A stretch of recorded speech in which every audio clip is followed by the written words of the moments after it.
man.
Let's put our living stereo stylus in this groove.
Big man.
evening. Welcome back. Well, I did say I'm gonna look for a game tonight, and it looks like we're gonna have Komanda and Unlucky going against each other in this kind of like finals of the Division 3.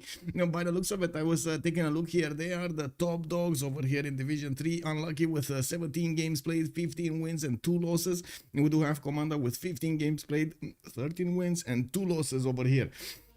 I do also want to say hello to everybody, and I gotta say, whoa, this was quite quick to get everything going. Linda, hello there, ma'am, and welcome. Yes, they do have the draft site up. I do see it. Hello there, one more coffee and good evening, sir. Daniel Dingo, good evening, how are you doing, my hair?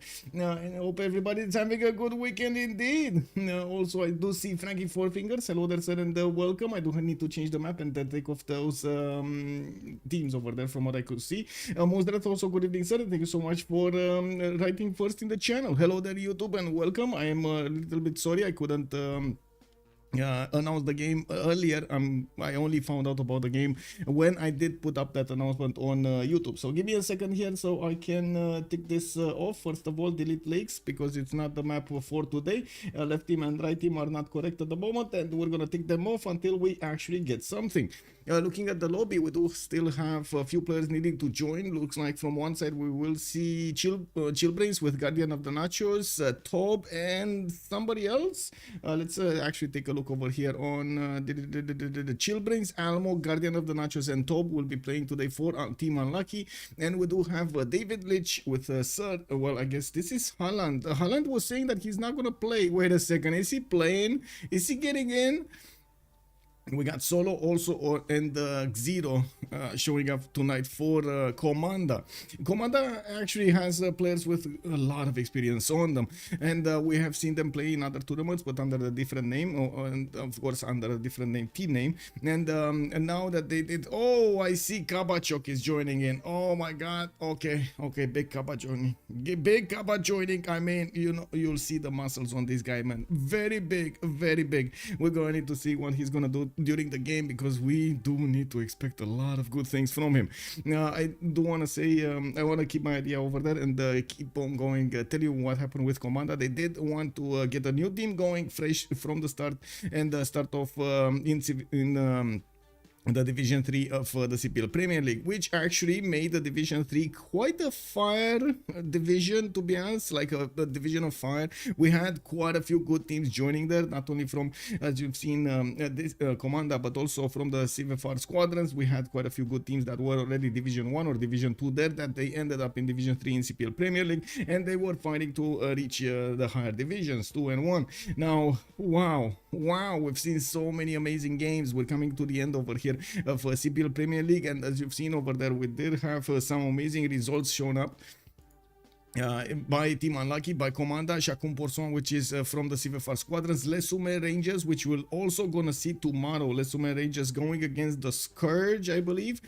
We will see them play and decide who's gonna get the last points. Yeah, tomorrow the Scourge versus Lesume Rangers. Let me actually take a quick peek at when the hour is. It's 9 p.m. my time. That's 1900 GMT tomorrow. And that's also gonna be the last stream before we're gonna go to Paris. Whee! I do need to get ready on Monday and Tuesday as much as I can to you know, gather my things, get a bag, do everything, try to buy stuff that I don't have, and so on and so forth. So I am ready to rumble over there. Oh my, yeah. I do need to get something also as an quote-unquote itinerary to do stuff on Wednesday and Thursday.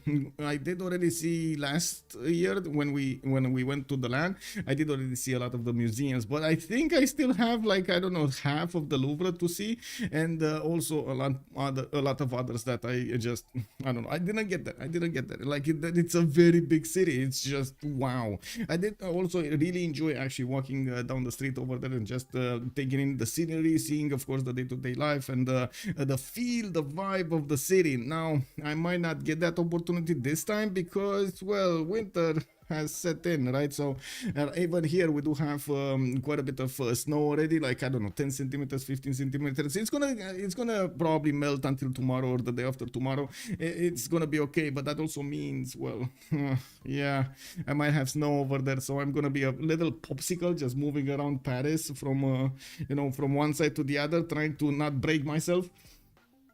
It is what it is. Let me actually put up the chat over here. Hello there, Natro. Good evening, sir, and welcome. Please show draft. Did they start?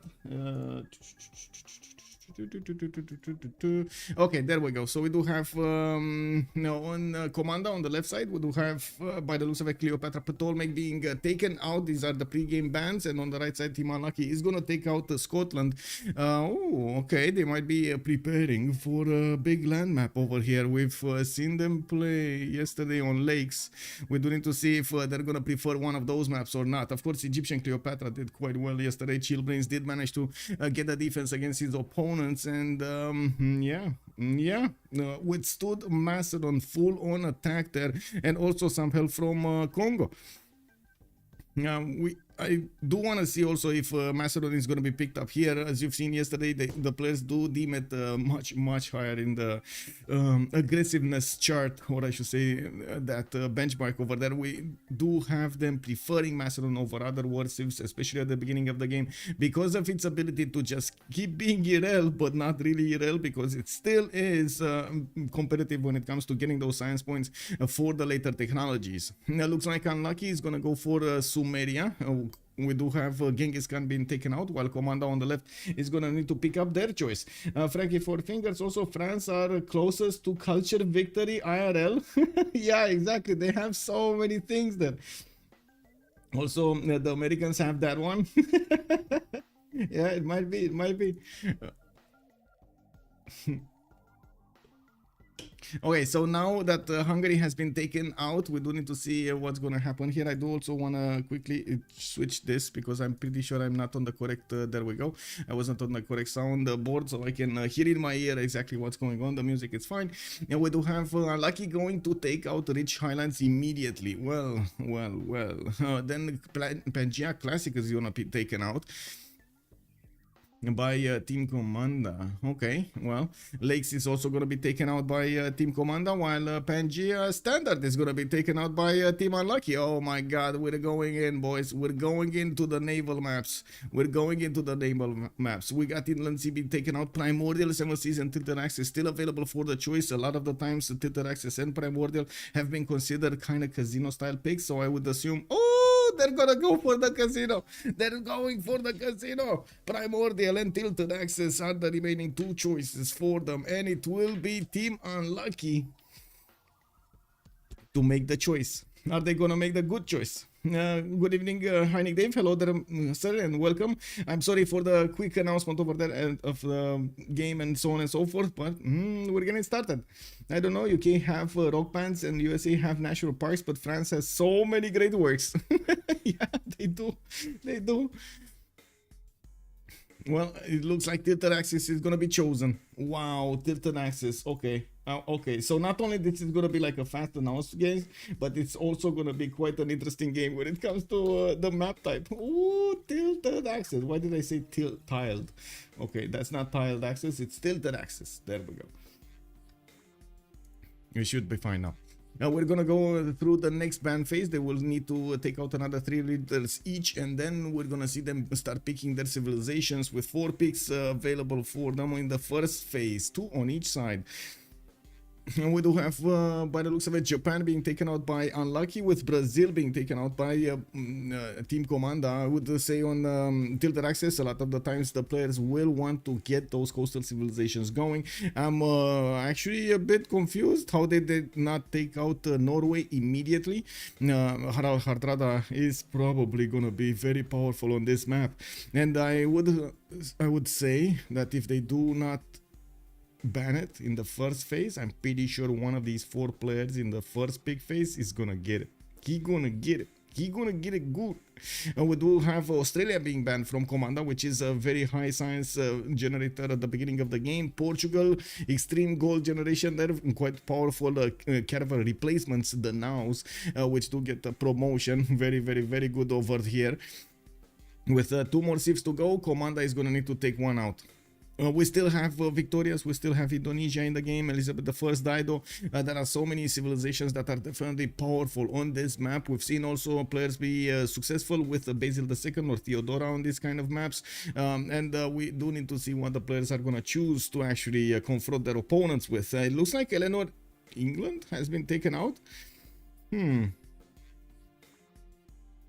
this real life? Oh, yeah, there we go. There we go. The game of chicken. The game of chicken. Komanda was like, well, if you don't ban Harald Hardrada right now, we're gonna pick it. And immediately you see Unlucky was like, nope, we're not gonna give you the chance to get Harald Hardrada. Komanda is gonna need to pick something else, and I'm pretty sure they do have a lot of choices to pick from. We're just gonna need to wait for them to make up their mind with 45 seconds to go. They do still have quite a bit of thinking time, and we've seen a lot of the times how much it matters for the players to pick the correct civilization and get the most out of it. Now this map of course will not give them that amazing opportunity to settle a lot of cities. We're probably gonna see them capped at like 7 or 8, and quite a few of them will probably just build 5, and that is it. Now this is one of the maps that it's really important to get the caravel timing correctly, and if you do manage to get into situations in which you're gonna get the land war against naval war, naval civilization, that's gonna be nasty. That's gonna be quite hard. We do have Spain being picked up by Komanda, which can definitely do both land and naval, no problems with the early fleet ability, with the early armada ability. He's gonna do well. On the right side we do have Dido being picked up by Team Unlucky with the biomes at the beginning and the half coast coastlands, the harbors. He's gonna get a lot of gold and at the same time have the power to defend himself, no problem, even push against his opponent. We haven't seen in quite some time somebody being extremely aggressive with the biomes, but they're definitely strong enough, especially if you do manage to get to oligarchy, to have those extra 4 points before your opponent. It looks like also Victoria, Age of Empire, which does make sense over here, is going to be picked up by Unlucky. She's going to get a lot of free boats from her Royal Navy dockyards, allowing her to have a bigger navy and not spend that much production on those. We do need to see if she's also going to get one of those continent splits, so she gets access to an extra trade route from an early stage of the game, which again, it's a very, very big tempo change. Yeah, big man, hello there, sir, and welcome. When Tokugawa, yeah, exactly. You ban Norway? No, you, exactly. Yeah, it's the chicken, the game of chicken with Norway. Who's gonna pick it, you know?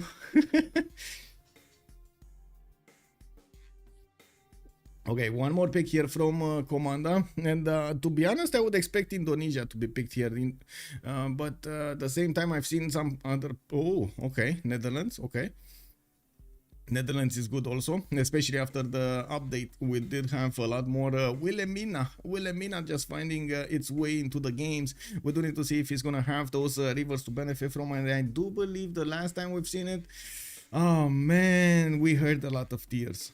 That was a lot of salt on those tears also. I do remember that time when Wilhelmina did get an island spawn with only a 2-tile river everywhere. Basically, no bonus civilization. Well, you say no bonus, but at the same time, it still gets those bonuses on the trade routes, doesn't it? And also on getting the best frigate in the game. Again, the 7th Provincian is very powerful, but you need to get there. It's a long time to get there, you know. You need to get the size, you need to get the production, you need to get the gold. It's not as easy as it sounds. Especially in these timings when the players are quite competitive when it comes to getting there first, faster than their opponents. We do have Scythia also being taken out by Komanda. A bit of a surprise also, Scythia didn't appear here instead of Dido, for example. It's a very powerful nation, especially at the caravel timing, and especially if it does manage to get them first. We do have Theodora being taken out and Basil being taken out by Team Unlucky. They don't want to handle any kind of extra pressure from that religion. Of course, we haven't seen in quite some time somebody actually push somebody with a crusade, but in the competitive games. But we did just see it actually a few hours ago when Top was in the game, and he was. We were waiting for him to finish the game so we can get into this. That his next door neighbor India was actually crusading his target and did manage to push through. They still have Harald Hardrada, the Varangian. Yeah, not as good though. It's not as good as this one. Still gets animal points on campus. There we go. Yeah, still gets animal points on campus. At least that's a update. Victor O, hello there, sir. Good morning. Yes, 2 a.m. Civ stream. Wow. Yeah, that's early, man. That is very early. Hello there, Urek, and good evening, sir. Yeah, it's basically right now, like, I don't know, 8 p.m. my time. But yeah, I just found out like 2 hours ago about this game, and we were waiting to see exactly when it's gonna start, because this Division 3 kind of finals is gonna be awesome. We do have Gorgo being taken by Team Unlucky, with the last band being Babylon here, taken out by Komanda. We do need to see the full roster of Komanda, which they will need to show us here. They do have 2 choices right now to pick from, and well, still so many civilizations available for them to go for, which do have a lot of bonuses. Well, at the moment, with the most obvious choices being kind of, well, picked or banned, I would want to wait for them to actually make a pick here, because yeah, it's like playing the roulette. You never know what you're gonna get. Okay, Rome is gonna be taken.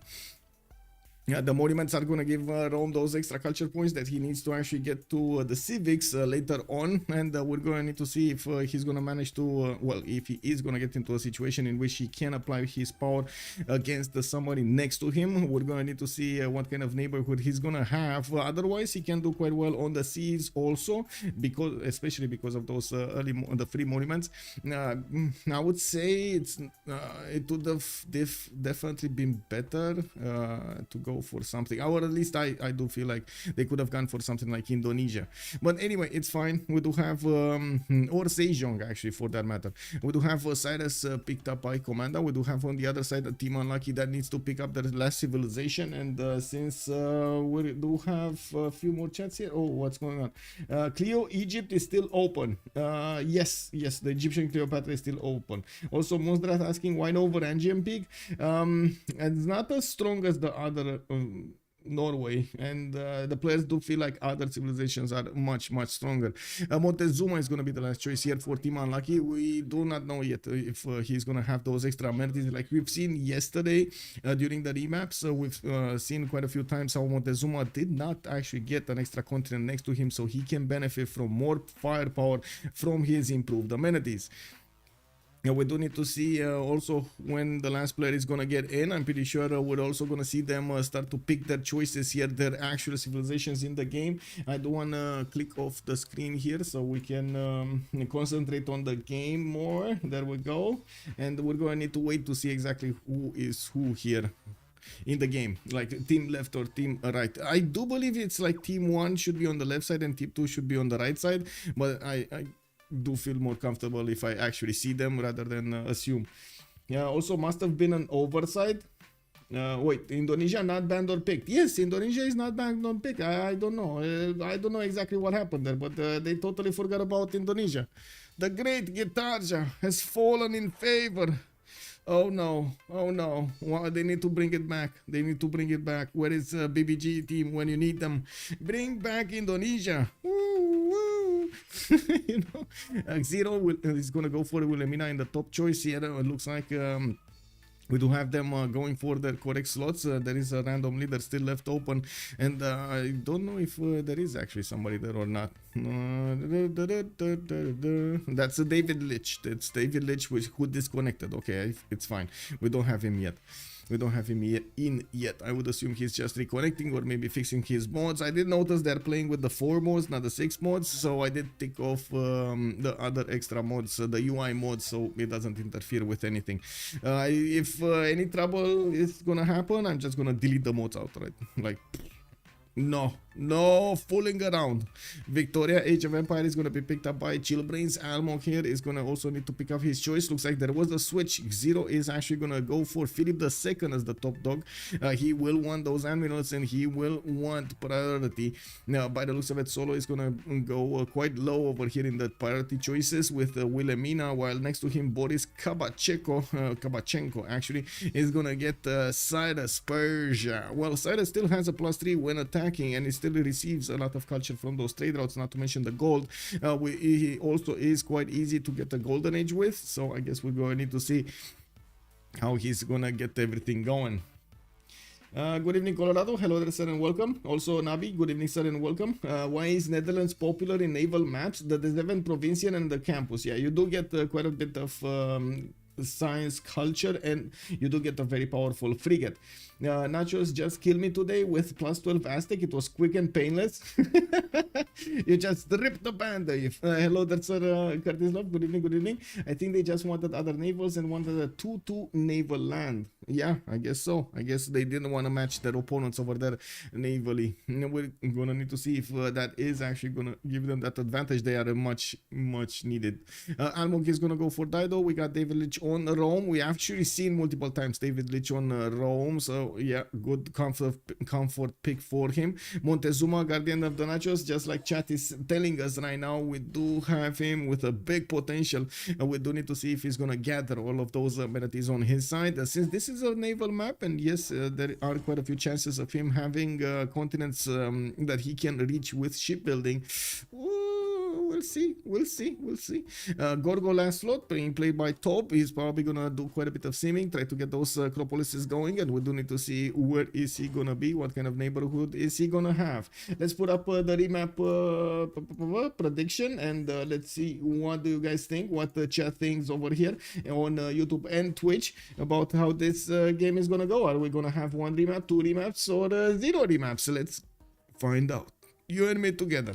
Now, I'd also want to take a look on the chat on YouTube and put it up, the poll over there. Start a poll. How many remaps? 0, 1, or 2. There we go. Start a poll.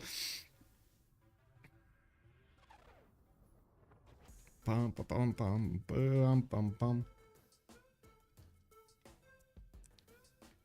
Okay. Komanda won the first game between these teams early in the season. So yeah, there's I would imagine there's a lot of want over here from a lot of wishes coming out from Team Unlucky to get this victory and tie them, equal them out. We'll see. They do have quite a lead over there. I was taking a look at the point screen, and with with a win, Komanda, if they get a win, they're still gonna be 14-2, while if Unlucky will be 15-3, right? So they still need at least a win against somebody to equal out. Well, actually go over Unlucky because they're not gonna get that. We do need to see if Team Unlucky is gonna get that last. Is this the last game though? Is this Team Unlucky's last game? Because they told us something, or at least they told me something that it might be. Is it only 16 games? Or do they have anybody to play against? I don't see it. Anyway, we're loading into the game. So Komanda with Unlucky. Komanda needs to play Scapegoats. They need to play the Scourge. Oh, I see. So there's a very high chance Team Komanda will manage to get another 2 wins regardless of what happens today. So that means, give me a second, that means going into the standings, they would be 15-2, while this is basically the decider. If Team Unlucky wins this, they're definitely gonna be on the first spot. They're gonna secure their first spot, while if Team Komanda wins this, they will secure the first spot. Wow. Okay. 18 games. Oh, 18 games. So yeah, Team Unlucky is 17 games played, so they need one more game. This is the last game, the last chance. That's a lot of pressure. That is a lot of pressure. Is any poor soul here? Yes. We got Boris. Boris is to the west side of the map on an island, his own island over here. It's fine. He's playing Tropico, not Civilization 6, you know. It is what it is. He switched a little bit the game, and we do need to see if Persia is going to have somebody to trade with. We got Dido here. No, he's actually going to get attacked by Almonk. Oh my. He's not going to know about this either. As in, they're not going to get to meet each other, right? Before turn 10? No, they're not gonna meet each other. Who is this? Chillbrains. Chillbrains is with Almog, so they're both. Oh, this is gonna be some bullying happening here. This is gonna be some plus 18 stuff. Oh my god. Well, guys, I'm sorry. We need to cover our eyes here because I'm pretty sure Boris. Oh, he gonna be made Swiss cheese. Now look at that tribal hut in the center of the map. Wait, there's a yeah. Who's gonna get here? By the way, who's gonna get here? Guys, you know, there was at some point a lot of land here, but at some point the land just froze, and these guys just got stuck there. You know, it's not their fault. They just got stuck there. They have their own culture, their own, you know, way of life over here. It's fine. It's fine. You know. Lukang, good evening, sir. Also, one more coffee. Rest in peace. Yeah. I think Boris over here is gonna have a hard time. Anyway, now we do have London also to the north with one big continent. Doesn't look like he's gonna get access to another one, even though, oh my God, there is so much land over here. This is such a big continent. He's gonna need to go so far in the south to actually get an extra trade route. I'm pretty sure he's not gonna do that. And we do have him also with a few tiles in the capital, some turtles to get going for that extra science, food and production. We do have him with a decent amount of cities to place, another 2 to the east, 4 here, 5 here, and then he's going to need to give the place to Phoenicia. We might actually see them decide if they want to go west or east over here, separate the coast like that. Even though, to be honest, I think London might just choose to go on the seas over here, get the god of the sea and make these islands powerful. We do have Almog also with 2 reef tiles, reef fish tiles to the east side, another 1 to the west. That's 3 reef fish tiles that he has to work in the capital. That will be an insanely good capital.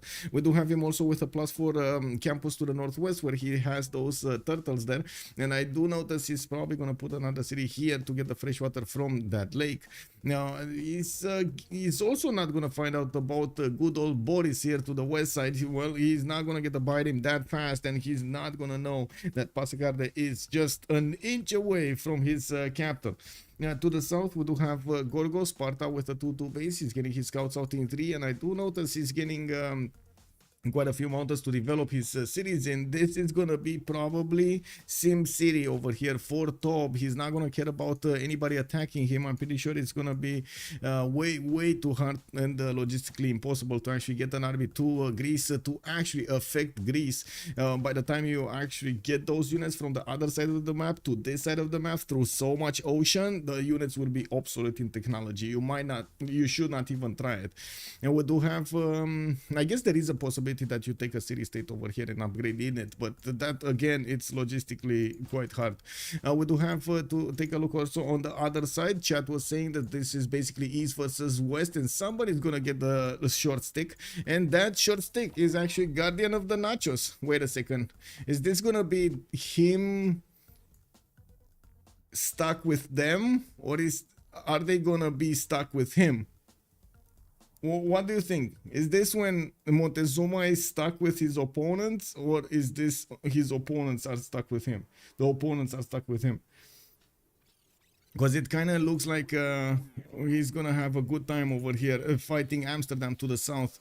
Well, we do have Madrid also on the north, on the eastern continent, but on the west coast of the eastern continent. With a scout coming up in 3 turns, he does have some horses to improve, and I do notice the reef tiles giving him that extra adjacency towards campuses. A good coast, not a bad coast actually, not that much fresh water to the south, but he can definitely work those lakes to the north to get the fresh water. We do have also Buenos Aires as a city state to the northeast, which I'm pretty sure he's going to want to protect from those nasty eagle warriors. We do need to see if Madrid is going to want to focus on naval or something else, because there is a 1 tile choke point that they can pass through military from the left to the right, a navy from the left to the right, and also in that there is also some you know, nuggets over here. We do have Namadol in the middle also.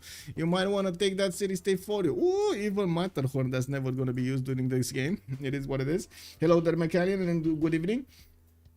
Vis Electra, good evening, sir. He can just grief. Exactly, he can just grief. Also, Mamaleto, good evening, sir, and welcome. Damn, Almog knows how to spawn.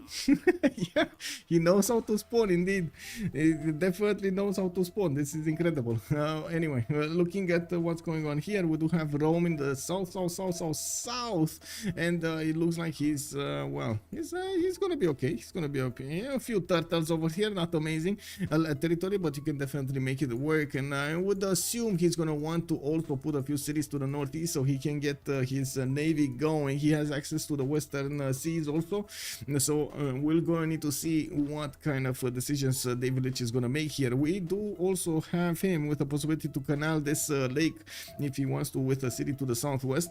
Now we do need to see what is his choice for the first city. I was thinking, like, I slowed down a little bit because I was seeing this coffee tile to the north, and I was seeing the wine tile, and in my mind I just couldn't decide which is best. You know, extra production or the culture, extra production or the culture, extra production or the culture. You know, like one of those beep beep beep beep beep beep, error error.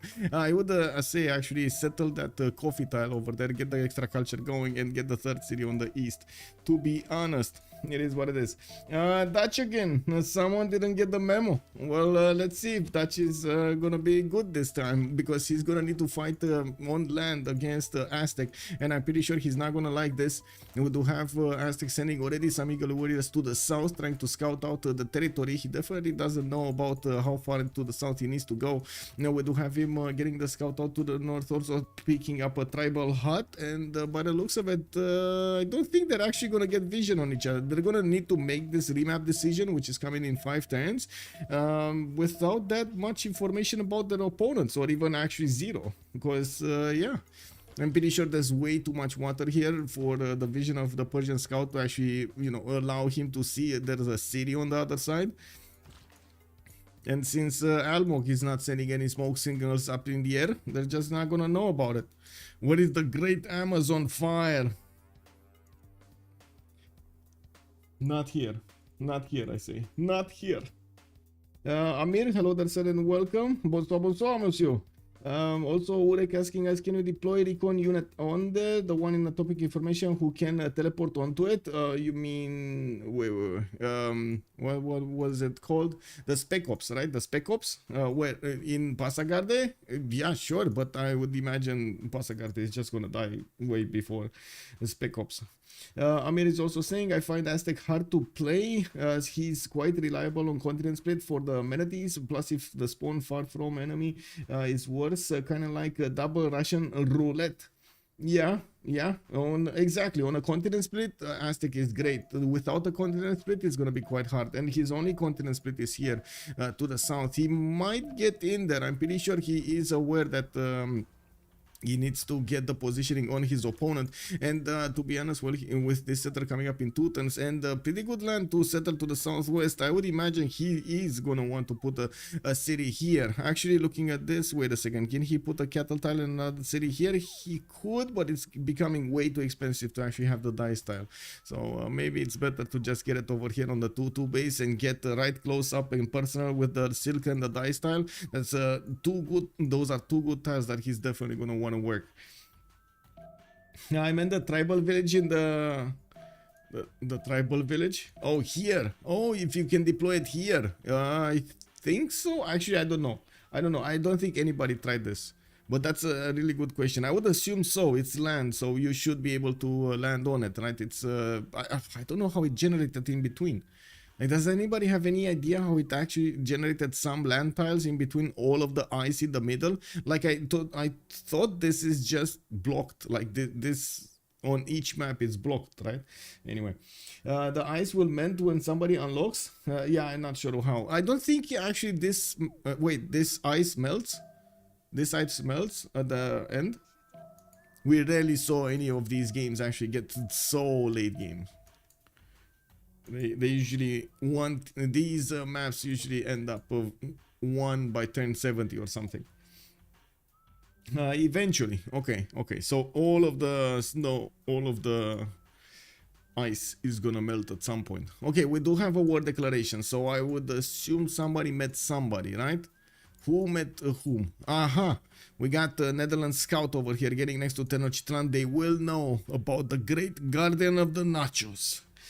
Okay, well, they should actually put somebody should put some nachos in the game so he can actually have something to guard Now we do have turn 10, and yes, they will try to actually figure out their loyalties. There's no way he can see the loyalty of Tyre on his tiles here. He should have a lot more loyalty than his opponent. And well, I do have to say they're not gonna throw Kabachok under the bus. They will save him. They will save him. I think the question is at what cost? Is it gonna be cheap that they actually remapped here and they will get a better map? Are they gonna get better locations, another east, proper east, west, or west?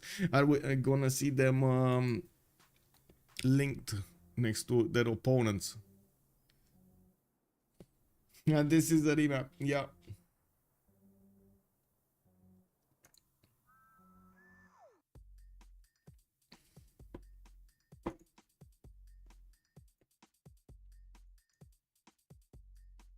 It's waiting for the map.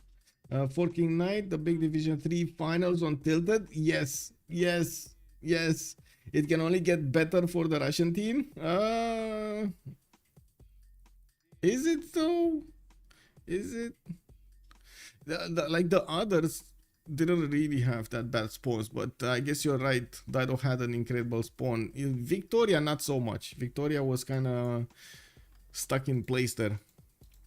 He could work it until Caravels, but after Caravels to actually get very, very big size, that would have been a challenge. Let's see if there's any poor soul on an island somewhere. No. Yes. Oh my god.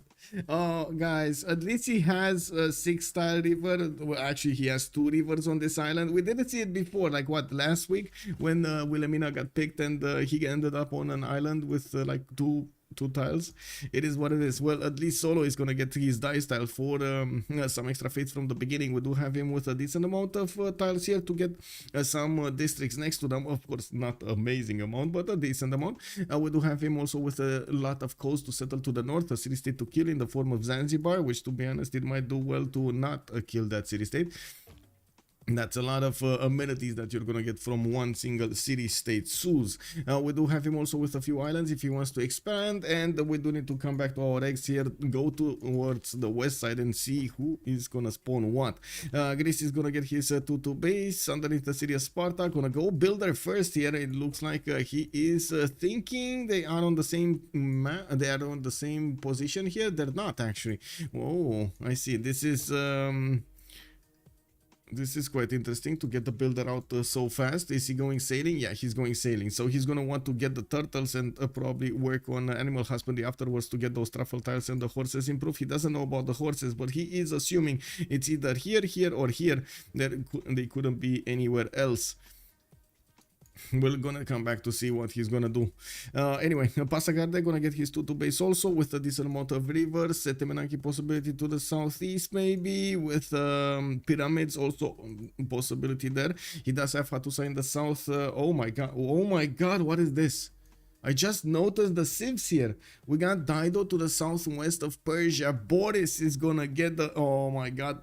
How the tables have turned. Last game we didn't have Persia at the mercy of the Didonian Navy. This time around, the Didonian Navy is gonna need to fight with their spears and their swords on land because the immortals of his opponent are gonna come against him and invade him.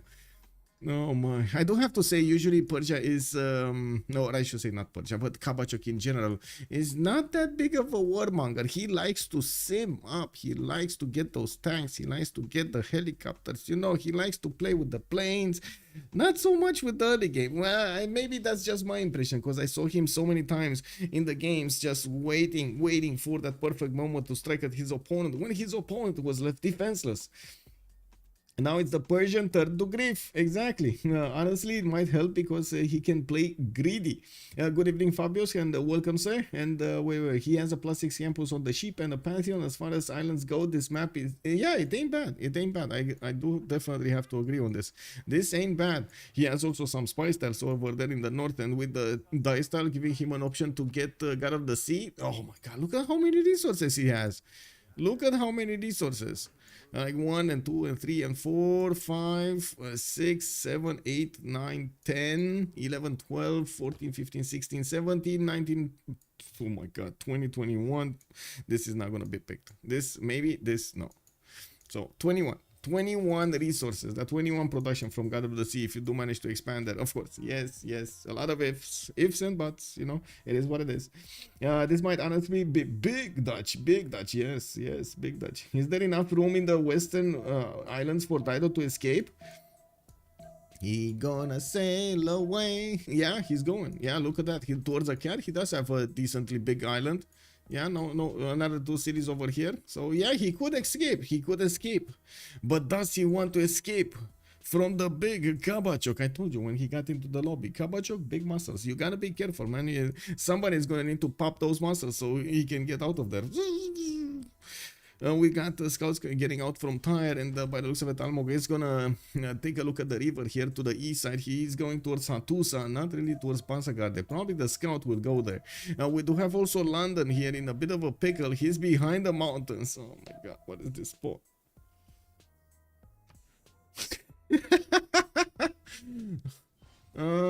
They still have a remap token. Come on, it's fine. They still have a remap token. What is this spot? Oh my god. Like tundra to the north, desert to the west. Maybe an island that's just not close enough. He doesn't have a 1 tile to actually get there without the technology. I mean, come on, let's be serious. You could even swim here if you wanted to. What is this? Oh well, it is what it is, man. He's not gonna get that.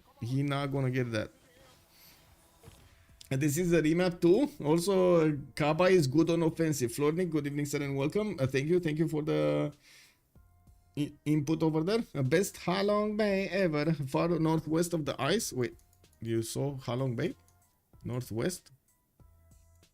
Where is the big Halong Bay? Oh. Am I not seeing it? I'm not seeing it. Or is it here somewhere? Oh, I see. Yeah, I mean, you know, at least that's gonna make the city work good. Has anybody ever made use of Dido's ability to move capitals via custom projects in CPL or CFR or CWC games? Yes, and some moves over there are actually forbidden. From what I understand, there's a bug there with the capital moving. So, yeah, not that many players will want to do that because of the bug. I don't remember offhand exactly what the bug was, but I do remember there was something connected to moving capitals, especially for that. Let's see, Spain. Continent split? Yes, he is gonna get the continent split on the east side. He has Montezuma to the north. He's quite far away. Guardian of the Nachos is again on the coast, and look at that. Again, he's gonna need to find Dido. Wilhelmina. This time around, he might actually get more amenities if he does get to settle towards the city of Granada. He could actually just take over that city center and get another amenity, the marble. I'm pretty sure he can settle over here also next to the wine tile, but that's quite far away to the northwest, very far away to the northwest. He's going to need to first set up his defense over here, and I'm pretty sure he's going to need to protect himself from the southwest because, well, Spain might come knocking down his doorstep, and we don't want to see any doors being punched here. Looking at also Rome, we do have him with 3-2-1 wine tile. Okay, that makes sense. At least he's not gonna get drunk on wine. And we have seen 4 wine tiles in a row. You can imagine what that would be like. We do have him also with a decent coast to the north, but I'm pretty sure he's gonna want to stay inland and try to expand his empire towards the southeast over here. Get at least 1 coastal to the east so he can trade with Wilhelmina, or if I should say good trade routes to Solo here, which will expose his fleet to Tenochtitlan. We do need to see if Aztec is going to manage to get the upper hand on Wilhelmina, since like Chad pointed out, and we've seen that island of Wilhelmina is not that bad. That's a lot of tempo coming out from the spice tiles, dice tiles, fish that will be get improved, and you can see he's going to pump out his settler in 1. He's a little bit ahead of Tenochtitlan at the moment. Linda, I do remember Dido moving a cap, but it was to take advantage of cities on a different continent than the cap. There we go. That bug was only in a beta. Okay, it does not exist now. There we go. So yeah, you can move it. Yes, it is allowed. Yeah. but I am sure it can be exploited to safeguard capital in case of this map versus Persia. Yes and no, as in sometimes you actually want your opponent, if there's any city that you want to give to your opponent, it's gonna be actually the capital, because the capital cannot be raised. The other cities can be raised, so you don't get any opportunity afterwards to try to get them out if your opponent actually decides to raise them. A lot of the times actually we've seen players farm quite a bit of Diplo favor because of capitals being taken over. Now, of course, well, we do have them meeting. Wait, did they just pass each other? Oh my god, did they just pass each other? I think so. I think they just passed each other. Did they actually get a whiff of each other or not? Yeah, well, rip. You can deploy the parachute recon unit into the tribal village. Actually, even jet can pick up even what? Jet, I don't, wait, I'm gonna write an A over there. Jets, even jets. Oh, I see. Okay, remap vote. There we go. We got another remap. So that's going to conclude the remap vote because, well, unless we're going to see a technical remap situation, I'm pretty sure the players will need to play the next map. They don't have any more remaps available. And, well, yeah, we need to conclude the vote here. Yeah, they remap. I do have to say, guys, I've been complaining a little bit to YouTube. I sent them a message, a feedback message, that they actually put this, how to say, I can actually show you. I can show you. Check this out. So, wait, this,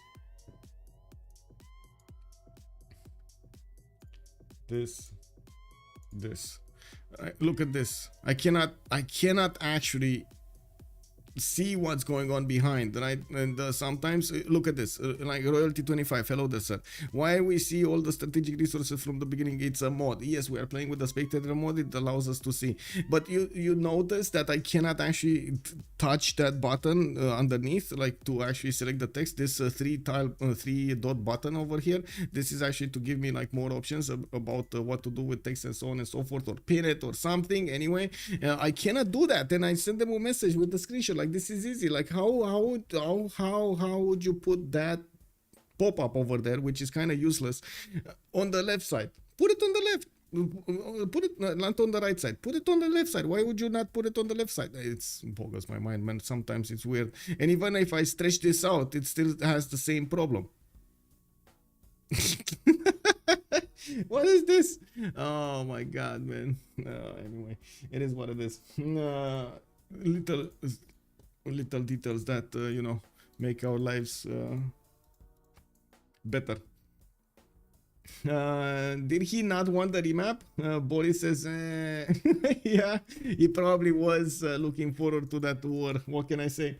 Let me finish the prediction over here on Twitch. You do choose an outcome. 2 remaps. We had 2 remaps, so that's gonna be the win here. And let's finish also the Q&A on, or I should say the poll on the chat of YouTube. Let me give me a second over here. Yeah, exactly. YouTube. Yeah, YouTube, please make button bigger. Exactly. Please make button bigger. Also, by the way, do you have a record somewhere how many remaps in your streams? 0, 1 or 2 might be interesting statistics. That would be actually an interesting statistic, but I don't know if I can get that information easily. I can probably do like how to say Excel shit and try to put them there whenever we have a game. We could actually try to do this how to say in the next seasons, so we have the data from the beginning of the season. But I guess if it's just for fun, we don't really need extremely good data. Anyway, let's see what's going on during the map here. We do have the chats going on. We got people coming in. Hello there, everybody, and good evening, good evening. Bonsoir, monsieur, bienvenue. Looks like Spain is going to get his Madrid city settled on the western side. He does have a continent split towards the south and the city state to kill Lahore. He has Samarkand to the north, but he's not coastal, and unfortunately, he's not going to get to kill him with galleys. We do have him also with some mountains to the east to get some campuses going, and as you can see, he is going to get get some interesting cities to settle. I wouldn't say amazing, but they are interesting cities to settle there. On the ivory tile towards Lahore for the fresh water, and of course another continent. He has these mountains that he could go for. Fresh water from the lakes, not a problem. We also have him to the southwest of Wilhelmina, which is his ally, and I'm pretty sure they're gonna try to work together to set up some trade routes here. We're going to see how they're gonna try to get those going. On the water, they will of course increase, multiply their income if they do manage to get them on the water. So maybe we will see Samarkand being taken out, and maybe a connection being set over here between the coast and of course the city from Netherlands on the lake. Now we do have also to take a look at the Spanish strategic resources, and coming back to the subject, better spectator mod allows us, me and another spectator, Milantovic in this case, to take a look at the whole map, reveal everything on the map, have as much knowledge as possible about the player cities, about the player governments, about the player what kind of policy cards they're using, and so on and so forth. That allows us to comment on the game, and allows us to actually give you the details of what they're doing to actually win the challenges they have in front of them, be it war, be it simming, be it diplomatic victory, and so on and so forth. We do have the spectator mode also, not revealing this information to the players in the game. I can actually click on a button here on their portraits, and we can take a look what do they see in the game. So as you notice, they do not have the knowledge on these tiles over here. They do not know those are coal tiles, oil tiles, or iron tiles, and they do have limited vision according to what they scouted. Of course, the fog of war is still a very important part in these games. The players are trying to use it as much as possible to their advantage, try to gather information, and also try to deny information from their opponents. Also, boy, looks the Spain Dutch free sim island. Yeah, this kind of looks like a free sim island. There's nobody here in the south. I was trying to take a look while I was talking if they will have any kind of opponent, but it looks like no. Spain is just gonna get free reign to get his sim going. Well, there must be somebody on the other side that's gonna get the same thing, right? Oh no. Oh yes, there will be somebody. That's Tyre, Almog. Well, if there's a nation that would make this island spawn work, it's gonna be Tyre. We do have the city of Tyre also next to Namadol, but I do want to talk about Wilhelmina next, and then we're gonna come back to Tyre. We got Amsterdam with 3 of these amber tiles in his capital. Only one has the extra production point that he needs from a hill, and also of course acquire the culture points. He has my god, more amber tiles to the west side here. There's a good river spanning to the south where he could actually get not only more cities and the fresh water from them, but also the bonuses of adjacency towards his campuses, commercials, towards his theater squares. We do need to see also industrial setup here. It's going to be an important part of the mid game. We do have him starting to scout out, and he's choosing to go for the builder first. Doesn't want to invest into a scout as early, and considers the return on investment on the builder is quite high at this point in the game. And I do have to say it is quite high. You spend like what, 25 production on one of these builders, and not even 25 production, isn't it? It's 25 on normal speed, so it's like 12.5 in how to say in online speed. That's pretty cheap. That's pretty cheap. The return on investment on a single builder is very high at the beginning of the game. You do get to improve, like if he goes mining and he gets 1, 2, or 3 of these amber tiles improved, that's 3 more production that he's gonna add if he is working those tiles, and of course only needs to pay back 12.5. You do need to balance this with the other bonuses that you're gonna get. For example, information acquirement is gonna be an important part, even if it does not have a solid return, as in you don't see it in a number, something, but it might be extremely valuable during the game. We've seen multiple wars being stopped because of the information that was gathered. We do have Tyre also getting a builder out from his city. We do have him starting to scout out this island. He's gonna quickly find out that he's gonna have this island to play with, and we do need to see if he's gonna have the ability to get God of the Sea, since he's not making any kind of faith right now. He's gonna need to rely on the God King card to get it. Now he has a pretty good setter here on the sugar tile to the east side with multiple 2-2s allowing him to get that going, and I'm pretty sure he's gonna go for Cawthon's and lighthouses as quickly as possible so he can get that extra housing going in his cities. He does have the fresh water in the capital but doesn't have fresh water in the immediate vicinity of his city center. You get 2-2-1s and 1-2-3-1 match free culture and luxes for your teammate. Exactly. That's you affect the game so much by having a builder here. And he did go mining. He did start to improve his amber tiles. That's a Senker, very good amber tile to use. We do have him also with the ability to improve the horses and the iron tile, which is very cheap to the south of Amsterdam. Well, I'm pretty sure he's not gonna know about the iron tile. Don't get me wrong, that was my bad there. We do have Solo going for sailing, and well, he doesn't really have big resources here to settle on the coast. Well, yeah, you know, normal fish tiles are interesting, but they're not as good. Willing Yuan to the south. The city of Tyre is also going to have an iron tile to the southeast to improve. His horses are going to be quite far away northeast third ring, but he's going to be fine since he doesn't actually need to get any of those horses or iron tiles. He's going to be fine. We do need to see if one of his allies is going to be in a war position, and I would assume so. We do need to see who is going to be fighting whom on the eastern continent, since we do have already Rome taking a look at Greece. Looks like they found each other, so this is gonna be one conflict. Okay, Rome versus Greece. We got Pasagarde in the north. Kabachok is gonna be next to Chillbrain, so this will develop in 2-1 versus 1s. Okay. No, it's gonna be a 2 versus 1 on Kabachok. Kabachok is gonna be stretched to the maximum. Are they gonna pop his muscles or not? And Dido has easy CS skill with Namadol. Yeah. Although, isn't this a lot more valuable to keep alive than kill it? Does he have any other? No. He has Hatusa to take out. Hatusa is much less valuable than Namadol. Yeah, much less valuable. There's like so much culture potential for Namadol. While I'm pretty sure Almog is gonna find a hard time to actually put theater squares. Namadol would just give him the necessary extra boost in culture that he might need. That's basically a theater square with books in them, right? From Namadol. A theater square amphitheater with 2 books.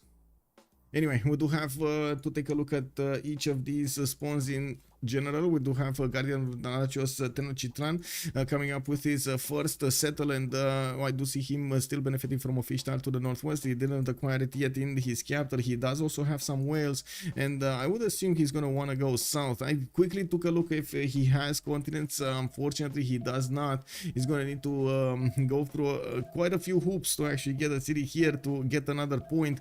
That's a very low return on that settler. But anyway, he could actually try here. Is there anything here? No, that's only a cotton tile on that continent. What is going on with the continents, man? Oh my god. Montezuma just getting shafted. He got, wow, yeah, he just got shafted so badly here. We will need to see where he's gonna settle. It looks like he's settling southeast, and of course he does have the ability to go with boats directly against Pasagarte, against Persia. It's not gonna be hard to pump quite a few boats from Tenochtitlan. I'm a bit surprised he's actually choosing to go for this 2-2 base, but I do have to agree there are a lot more tiles to use there than there would have been on the J tile. I would have thought he's actually gonna want to get this canal city going so he can pass the boats from Tenochtitlan faster, but of course he could still get it with the next settler. Looking at the Pasagarde, he's also moving his first city to the southwest. He did meet England to the east side of his empire, and he has another settler in the 610s coming out. He's probably going to get a city here to the north, while I would imagine he's going to be interested in getting positioning on the eastern side as well, next to the mountains. We might see him actually go for a non-freshwater city on the T-tile, while England is getting his cities on inland. He knows that he's not going to get to fight anybody on this coast, so he might as well go full inland. We do have England actually still going for astrology, which well, he's still gonna get the harbors, he's still gonna want to get the gold, but he's gonna need the encampment, he's gonna need a lot of horse units, and we're gonna need to see what he's gonna follow that up with. Immortals are actually very hard to hold with just horses, so I would imagine Persia here will have the upper hand for some time if he wants to go full into England. Oceania continent, hello, why is it split? Yeah, where's the split? There's no split over there. Yeah, no split. Anyway, Persia does benefit from a horse style in the second ring. I do see his iron is going to be also second ring. He got City Patreon Goddess as a pantheon, and he has a bit of a problem here. There's a scout from Chillbrains coming through the mountains and getting closer to his settler. Kapachok is going to want to keep on shift entering his settler every turn to try to stop the English scout from getting too close. We do have him also retreating one of his own scouts to fix the problem here.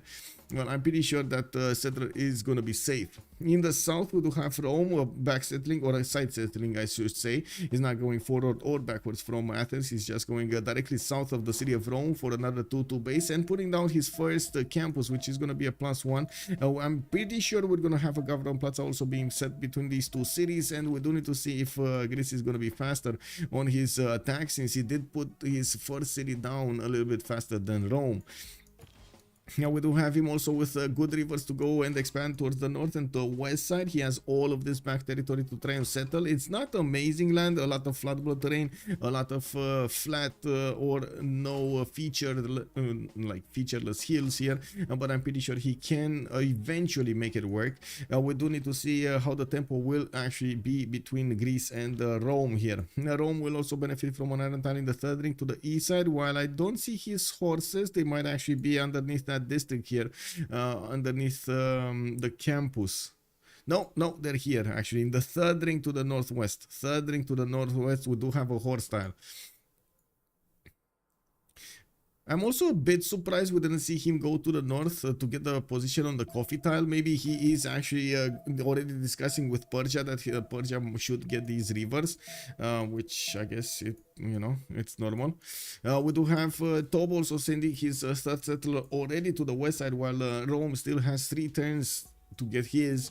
I do notice Greece did not take a pantheon yet, but he's very interested in getting his monuments for the extra culture working. Very, very good tiles actually. The capital, 3-2 horses, 3-1 spice tile, and a 2-2 deer tile. He did manage to get a builder quite early, and now he's trying to figure out what he needs to improve immediately. He does have faith. Does he have faith per turn?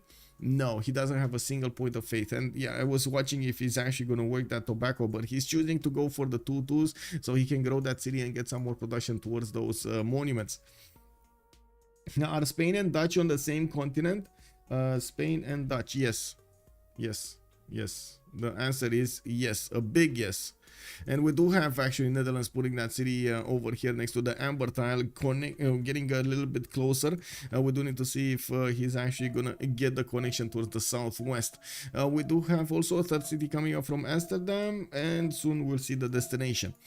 Greece is gonna try to scout out everything that's happening over here in Roman territory, and also try to make him a little bit uncomfortable to move his settler, so he forces a buy of a unit to force Rome to spend the gold. We're going to need to see if they do have enough gold. It looks like they do have enough gold for at least a slinger, even though I wouldn't recommend anybody escort his settlers with slingers.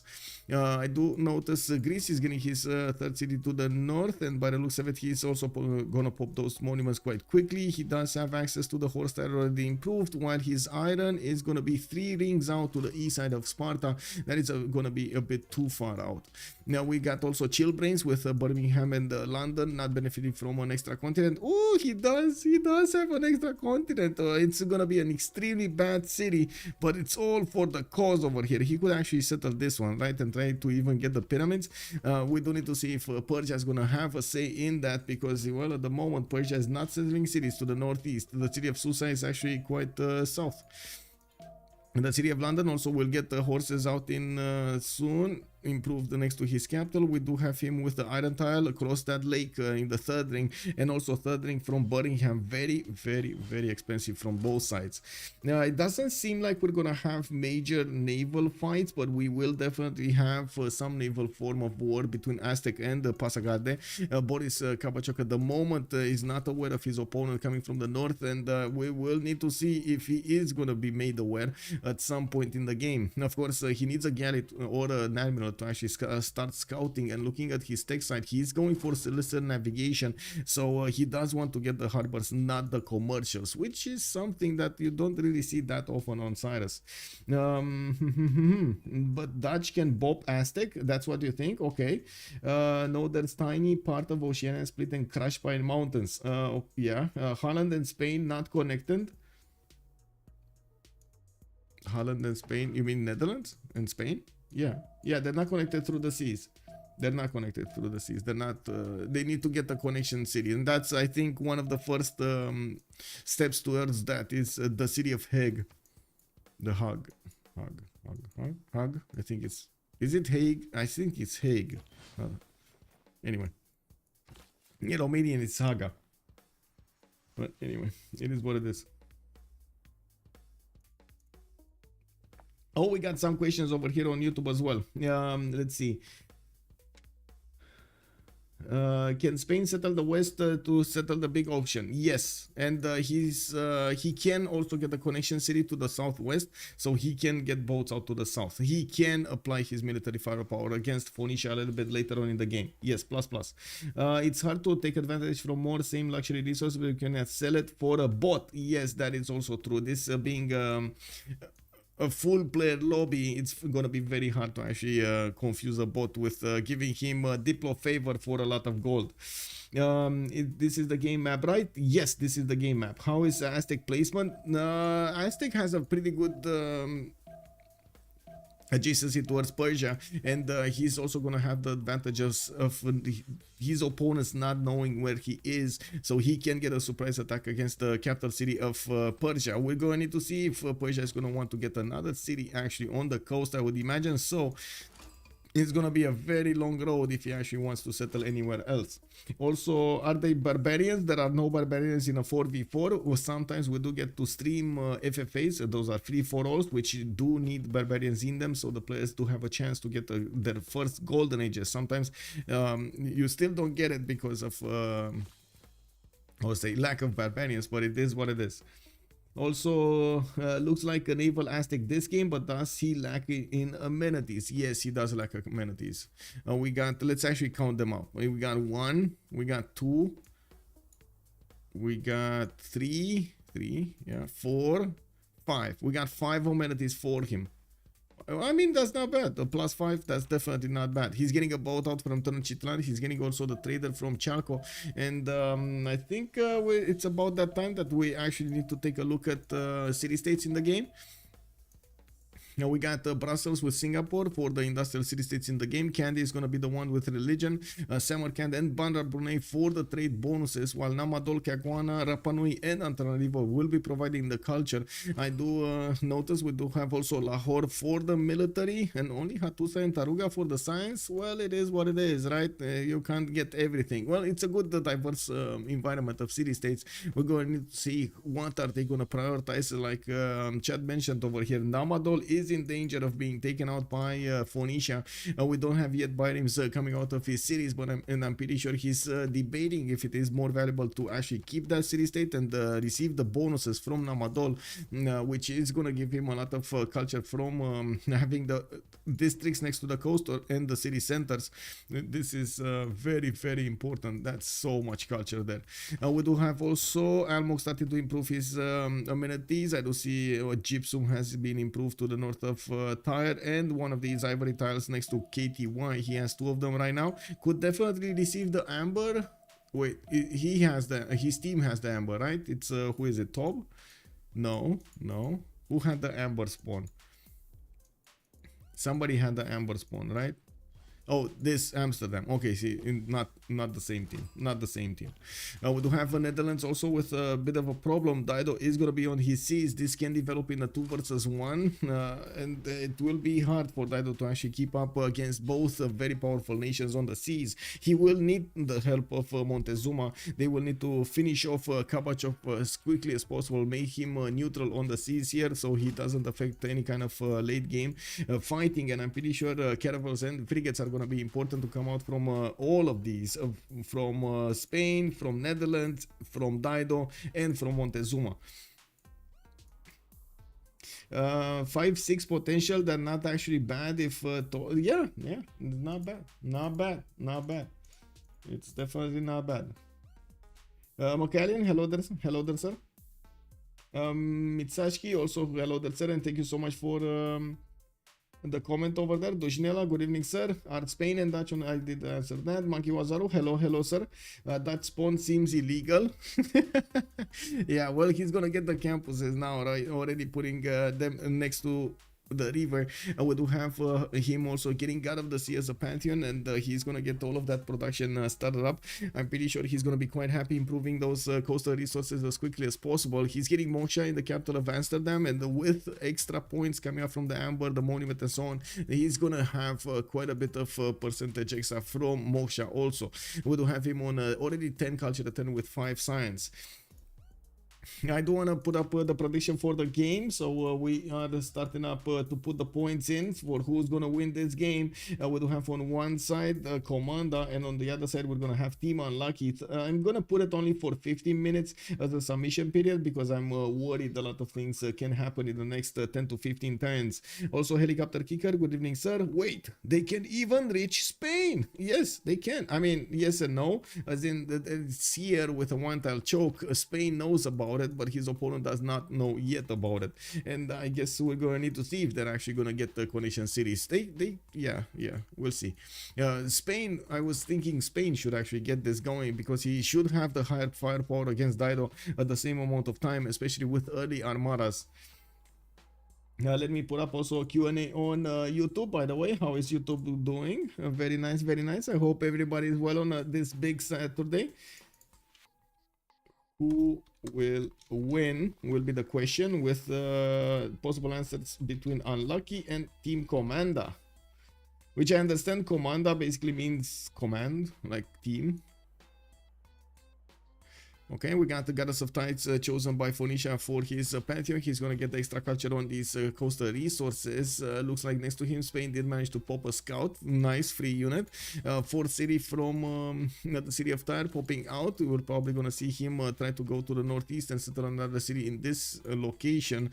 I would have imagined the settling on the marble would have been quite nice, but I guess, you know, you do what you do, and it is what it is.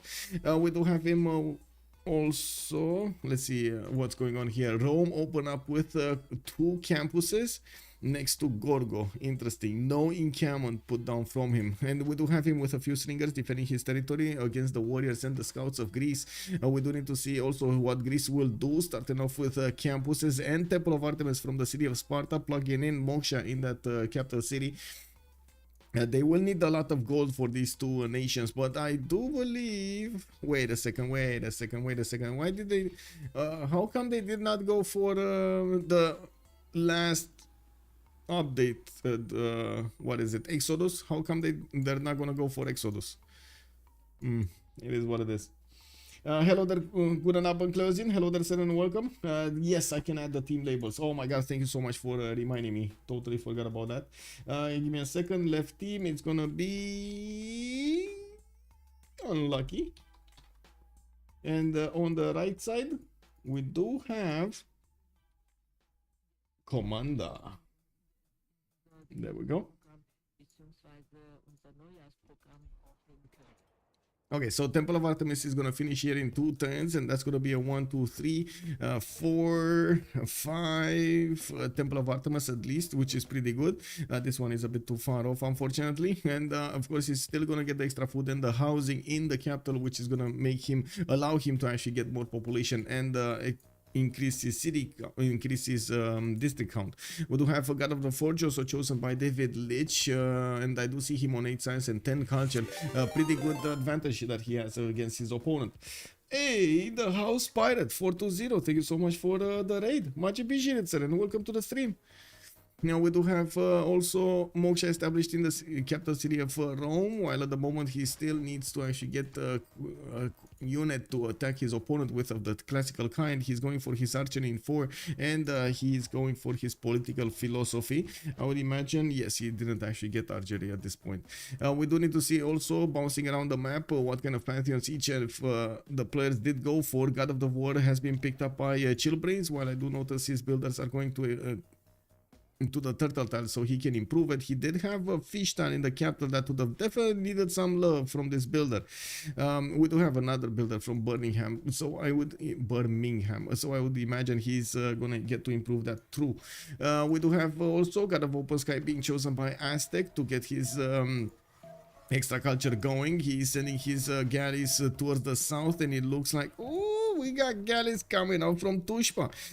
410 for a galley to get out from that city center. At the moment, we do not have any extra damage on these galleys, or we shouldn't have any extra. Oh, we do have a +1 from the galleys. There we go. We got one of these whales here, already improved, third ring tile, but it is what it is. He didn't get this one. He's going to need irrigation if he actually wants to improve the citrus. Now, while in the north, I don't believe he actually settled on resource there. No, he did not. That's a stone tile or something. Anyway, we do have him with the possibility to go for the well, he had the possibility to go for the J tile, not anymore since he did settle Chalco there.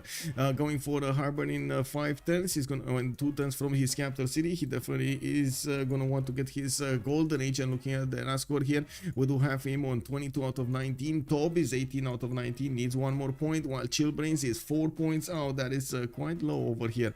I do see Chillbrains is gonna get his finally his monuments improved, and he desperately wants to get those points going. Is he gonna get the Celestial Navigation? He is probably gonna get one of his harbors. It's fine. Celestial Navigation open up next turn. He's gonna put that Royal Navy dockyard, and boom, 4 points, easy points. Spain did go for religious settlements as a pantheon. He's gonna get to expand his empire quite quickly with more production towards settlers, and at the same time acquiring tiles in his empires is gonna be important.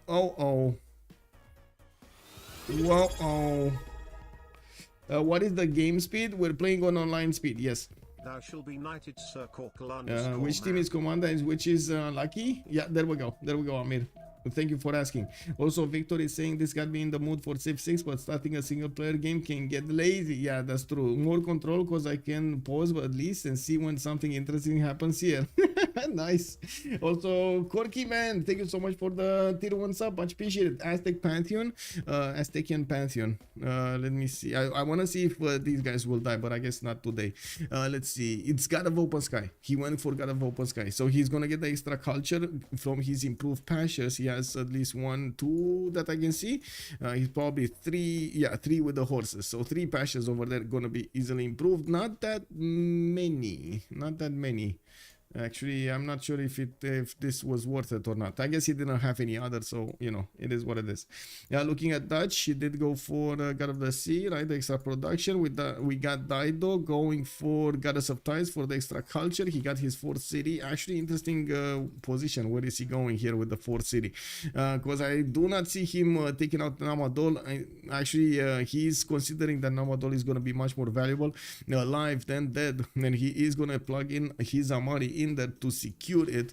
And we do have Byrims coming around from a few cities, and he's gonna want to start getting the information about the other coast. Maybe he can actually find out a city state that he could take out. I do notice Cordoba got settled to the north of Madrid, and still Samarkand needs to take a few hits to actually die. We do not have promotions on 2 of these warriors. Only one of them will probably stand tall here. We might actually see Samarkand try to take out one of the units in between the turns here.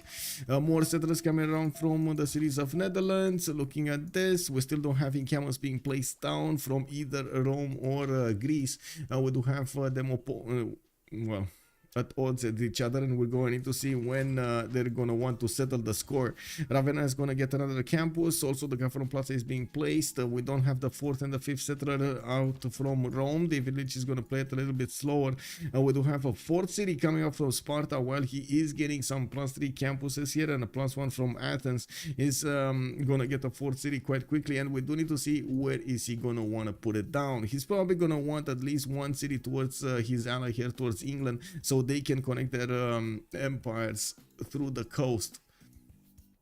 Royal Navy dockyards coming out everywhere from English territory. We do have them in Birmingham, London, and Leeds. While he did get his trade route to connect Birmingham with the city of London, he's getting some extra food and production in there. He does have the 2nd population level already discovered, but I doubt he actually has a 2nd district technology discovered to actually place something. He's going for pottery, gonna go for campuses, and then probably gonna go towards something else, like a unit horseback riding. Okay, we got Aztec already. Oh, he gave up his hand.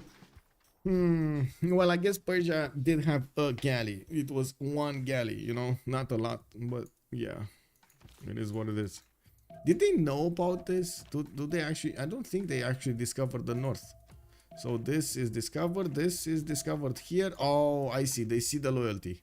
They see the loyalty. We see the loyalty. You see already the -5s, -2s, -11s. They see the loyalty also. So he did discover this. Okay, that's why he knew to make boats. You see how you can gather the information by slowly using the layers in the game. Very nice, very nice. Oh, Vortoxin, good evening, sir. How do teams actually win the domination victory in these games? Do they need every capital of the opposing team? Yes, and their own capitals, exactly. Helicopter Kicker, also your team has to own every capital, including your own team capital. Yes, yes, exactly, exactly. Okay, we got a city-state taken out. That probably is Samarkand, and it looks like they're gonna give it to Dutch. We do need to see if he's gonna get the canal over here between the Higgs Lake and the Western Seas, so he can actually get those trade routes singing. I do see Gavron Plaza is coming up from Amsterdam to increase the GCC of those two campuses, while already Solo is on 12 and 18. That is pre-gold, Penbrush and Voice Goldenish, pre-Goldenish bonuses.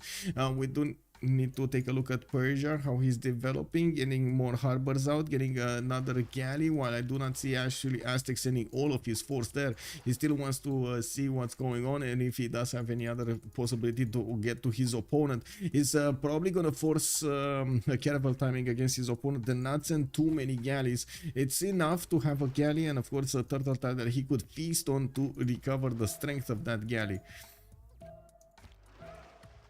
Oh, this is okay. This is also a one-tile choke. Oops. Yeah, there we go. Wait, he pillaged the turtle way before? Wow. Okay. Well, I guess they didn't need that bonus anyway. What is Susa doing with this very sassy Gavron Plaza? Wow, is Kabachok triggered over here? Because he definitely didn't actually get the best location for that Gavron Plaza. He just got it on a location, not the best location. Anyway, we do have also 4th and 5th settlers coming around from Chillbrains. It will have quite a few opportunities to settle to the north, a few to the south and to the west, but I'm pretty sure he's not going to favor settling right in the face of Persia. We do have also Gorgo still finishing up his campuses. His 4th city is going to be right in the face of Rome. He's not afraid of his opponent here, while Rome is going to try to get his own settler going. He's also plugging in Pingala to get the extra science points from his empire. He's already on 15 and 16. That extra science will be very valuable. We got Sparta finishing up the campus in 2 turns, and also I see Athens finishing up the campus in 1 turn. Pembrush and Voice is probably going to be the choice for Gorgo, while he will need to start putting down his Acropolises when he's going to get them. When encampments? That's, I think, the biggest question. Where encampments? Where general? Where is the general? They're not even working the +2 card. Neither team is working the +2 card. Cyrus seems well and has a combat advantage all game. He'll pick up his timing. We'll see. Is the island west of Aztec another continent? No. This one? No, it's not. Actually, no. It's Kumari Kandam. It's the same continent. He has the purple continent. This is going to be another continent. I don't know how this happened here, but it did happen. It is kind of far away for him to actually get there. And on the east, he does have Colombia, but it's blocked. He cannot get there easily. It would be valuable, though. Let me actually see. Does he have more than 3 resources in the space of a city? No, 2 resources. He's gonna get silver and spices from that eastern continent if he ever settles there. Okay, 4th city coming up from Tenochtitlan. We do have the other cities trying to get the harbors and the economy going. We will need to see him get his shipbuilding going in the technology. Now first he's going to finish mining and get political philosophy in 3. We do have 1 single turn until the switch of the era, and I do notice every one of the players did manage to get their golden ages. We do have also Greece getting some more builders, finishing up his monuments. He still didn't settle that extra city. I do see Rome is putting down his encampment. There we go. There we go. Some extra bonus points over here for those generals. Yeah. Let's go. Let's go. Monkey, don't Black Queen do that better? Yes.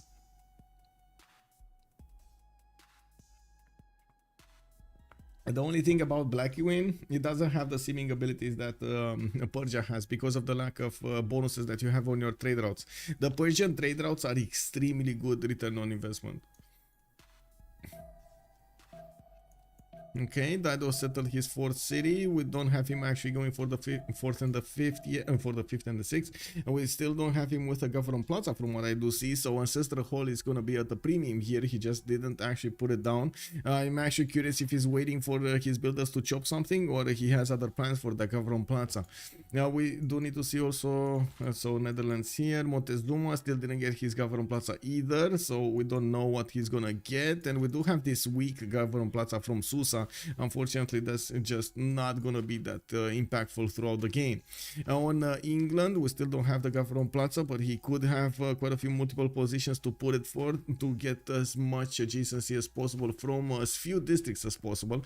31 has activated, and we do have Gorgo going for his Pembroke and Voice Golden Age, still on 3 cities, getting his 4th and 5th soon, and we are gonna need to wait for him to finish those production points. Montezuma on 7 science and 9 culture. He is not choosing a golden age yet, but he does have 2 or 3 harbors coming out from his city. So of course extra culture with gold from the pen brush and voice would be interesting. If he does have the harbors, he also has the ability to get his free inquiry if he wants to get the science from the adjacency of those harbors.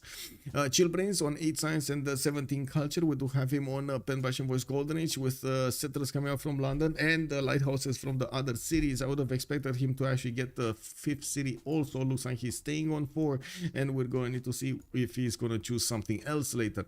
Now Almog is going to have 11 science with 18 culture at the beginning of this era, and he's putting down finally the Government Plaza from the city of Tyre. He is going to want to get his lighthouses for those trade routes and then finish up his lighthouses. Now while Namadol did get soused over here, Phoenicia is going to start acquiring well, they didn't get soused yet. Well, didn't get soused yet. Amani just got in there, did not souse that city. Now we do have Boris also with a pen brush and voice golden age. Pretty good stats from him, 21 science and 16 culture. While he has been fighting off the galleys of his opponent, we do have him doing quite a bit of damage against the Aztec boats. It does seem like finally Aztec is going to get that 4th city to the south and finishing up his Government Plaza from his capital. We do have Magnus established for the extra food and production, and well, we're going to need to see when he's going to get all of the motions there. I do see Solo, 17 science and 28 culture on Wilhelmina, 5 cities already on the Netherlands, and we do have him getting a few boats out. Going for audience chamber, this kind of feels like a bit of a mistake. I guess he doesn't know. He doesn't know that he's going to need to fight the big Almog here throughout the game. I don't know why, for a reason there I said Macedon. I wanted to say Macedon. My mind.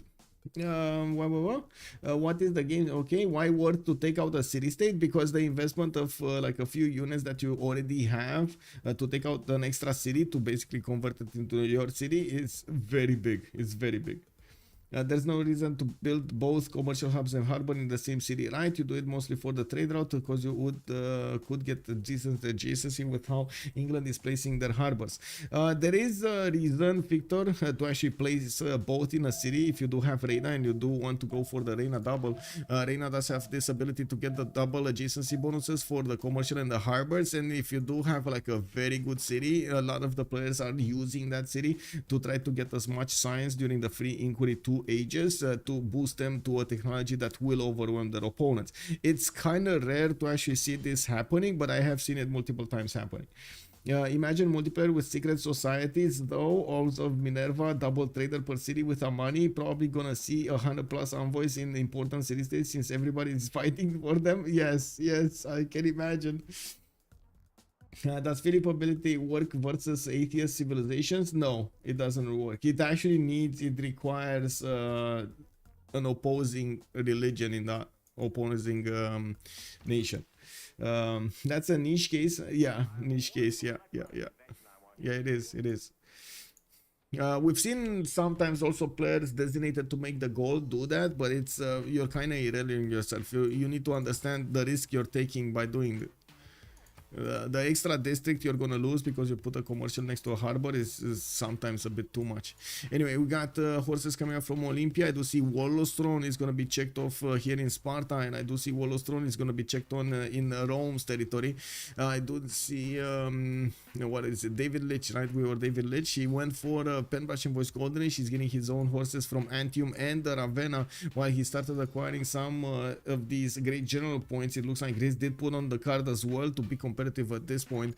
We do need to see that encampment from Athens come out, and he does have one chop available, so he gets a very quick unit or the project for those generals. I do notice Rome does have a few slingers that will need to transform, get upgraded into archers, while he will have his 4th city soon come out. He didn't actually go for his 5th one to the west side. Has a city to kill, Taruga to the south, easy peasy to get that going, especially since he already has horses out and about towards his opponent. Could just easily deviate to take out Taruga before campaign against Greece. Now we do have also Xeno with 10 science and 25 culture on Philip II for cities, going for his traders now and getting his government plaza built in Madrid. He is slowly also taking out the city of Lahore, which at the moment is not being placed under siege, but it shouldn't be that far off from getting placed under siege. This scout might not make the next turn though. Yeah, this scout does look like it's not gonna make the next turn. And I gotta say, Lahore with a galley inside and a warrior inside, it's a very tough cookie to crack. Very tough cookie.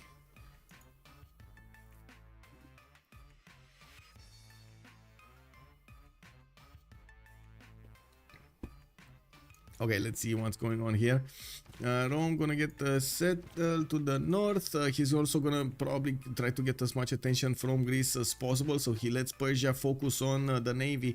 We will see definitely a war between them. No, audience chamber. Guardian of the Nachos. Uh-oh. I guess we'll see. It is possible to get enough boats, but I guess we'll see what happens, especially with Persia.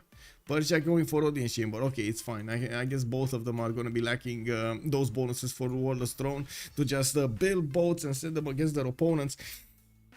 I'm a bit concerned about this, to be honest, seeing audience chamber being chosen instead of either ancestral hall on Montezuma, which of course he would have used to settle all of this western coast, or Warlord's Throne to overwhelm the units of Persia. It is what it is. Audience chamber also being chosen by England. We do have him settling the other continent. He's gonna get an extra trade route pretty soon, and he has quite a few tiles there to use. Looking at Persia, I do see him also with iron working next turn, and he will get to improve at least one warrior to the north into an immortal if he wants to try to poke a little bit England. We would need to see also what kind of bonus points he's gonna get, because at the moment he has a pretty high tempo against Chillbrains with a lot of science and culture at the same time. With Moksha establishing in the city of Leeds, we will see a lot more culture on Chillbrains in a few moments. While he does need to get the science from somewhere, he's still lacking it quite a bit. Persia did manage to get his campuses pre-placed, and I do see he chose to go for Governor Pingala, which makes me think, is this Pingala internal strategy? Is this the Pingala internal strategy? Because this is how it looks like, right? Pingala has a promotion here, the shared knowledge, where you get +3 for each of those traders being sent to the Pingala city. So right now he has one trader. That's a lot of science for this moment in time. So Passagarde gets like maybe, let's say, 6 science points in total. He doesn't have a campus there. This trader gets you to 9, and then you do have all of the population rounded up.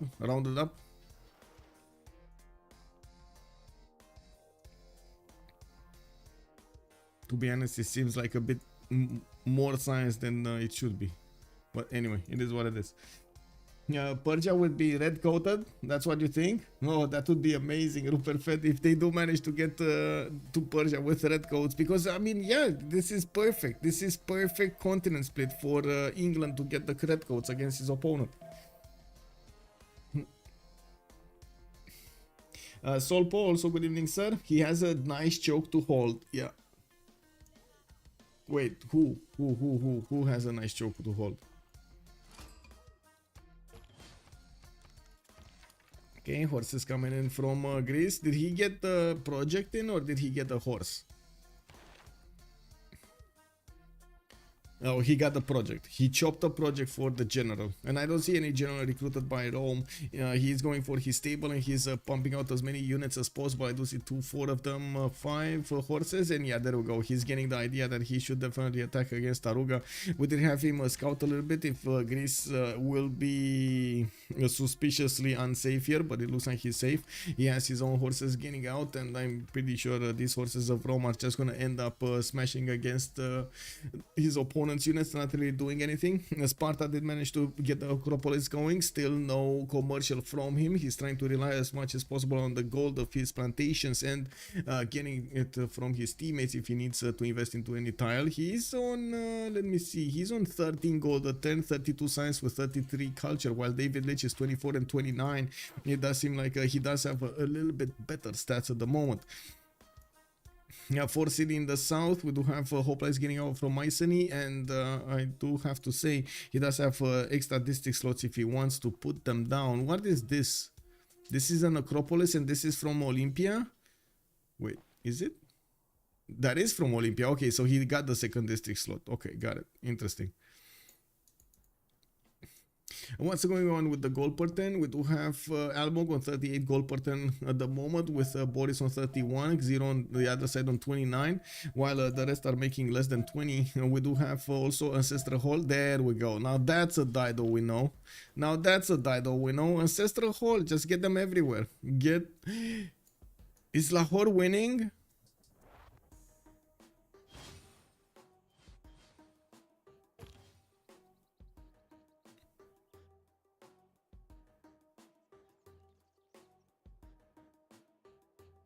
Solpo delay. I have delay. Oh no, I'm sorry. It does take me quite a bit of time and attention to take a look at all of the chats, but yeah, I do try my best to get the message out there. Florning also telling us, wouldn't it be better for Persia to settle inland, since instead of coast to focus on Irelling England? You are checking delay. Oh, I see. There's no delay on these streams. There's no delay unless you take into account the normal delay to actually have the processing going on Twitch's side and the YouTuber side. I believe actually the stream on YouTube is delayed like 4 or 5 seconds big, and then Twitch is like a few seconds, like 2 or 3 or something.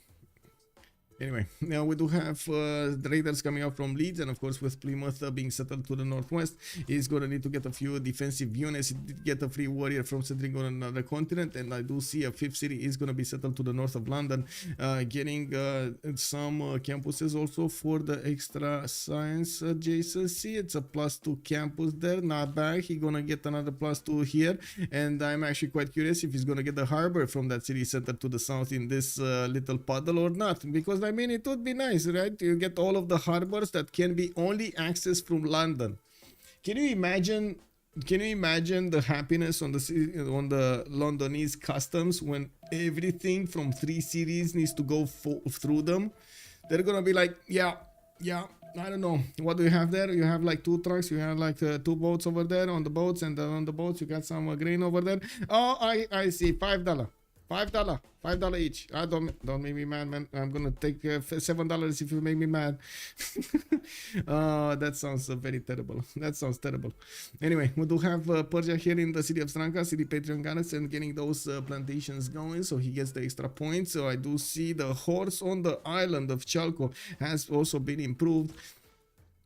I do also notice the campus in Tenochtitlan is going to get out, and finally he's going to get a +4 campus with a bit more science. He's definitely way behind Cyrus in the total depth. He's actually half of the science points acquired throughout the game. We do have new harbors and some libraries getting out from Chalco. Is this a 0? No, it's a 1. It's a 1 campus.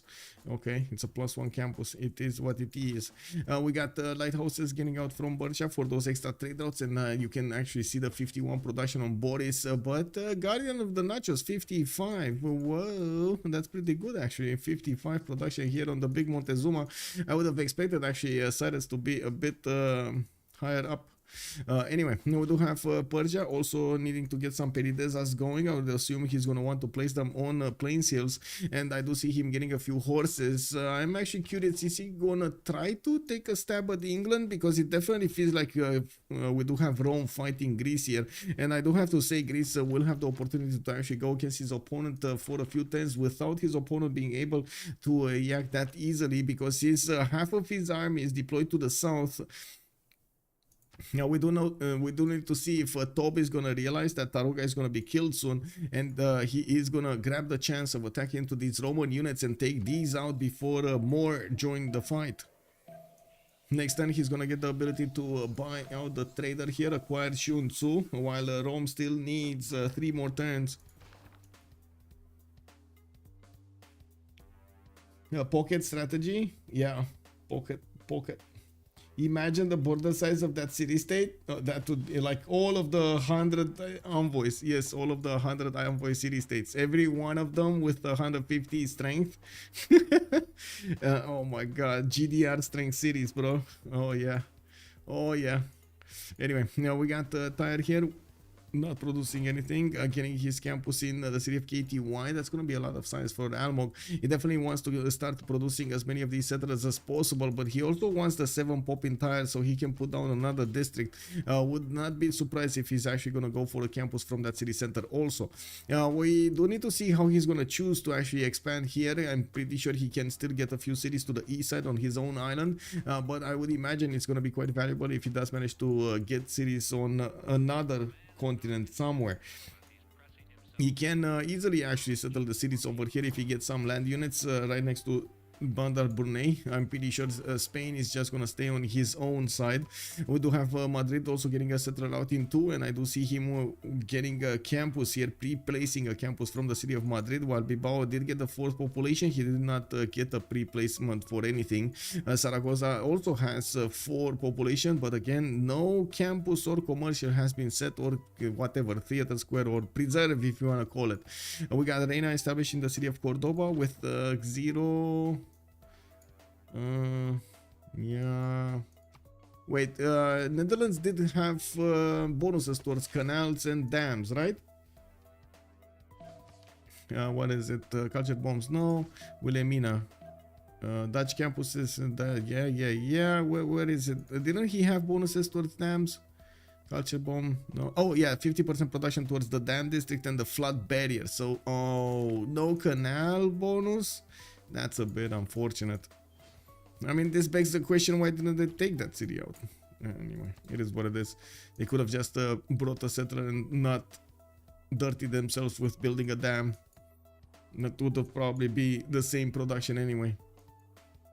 Anyway, is there a reason most of the players aren't settling more cities, especially Spain and Netherlands? So there are a few timings that you need to hit, and a lot of the time you need to a certain tempo in the game. So when I say tempo, it's basically like, okay, you place the first city, right? You get 1 city, you get another 2 cities. Sometimes you have the ability to get 3 cities, 3 extra cities. That would put you on 3 to 4, and then you're going to need to get some other stuff. Try to improve them a little bit, spatialize your empire, make the districts that you are starting with so you can lock the production in, so you don't spend on them as much production, and also try to get the district discount for the next district that you're gonna want to place. So a lot of the times the players are gonna try to go, they open up pottery, they went in for campuses, they are gonna open up with campuses and then follow up with the government plaza, get the discount for the government plaza, then come back for another district, try to build a few more in the meantime, as you've seen over here in Camont or Theater Square. And depending on if they're in a war situation or if they're simming, if they have the ability and the time to get settlers out, they're gonna go for the expansions.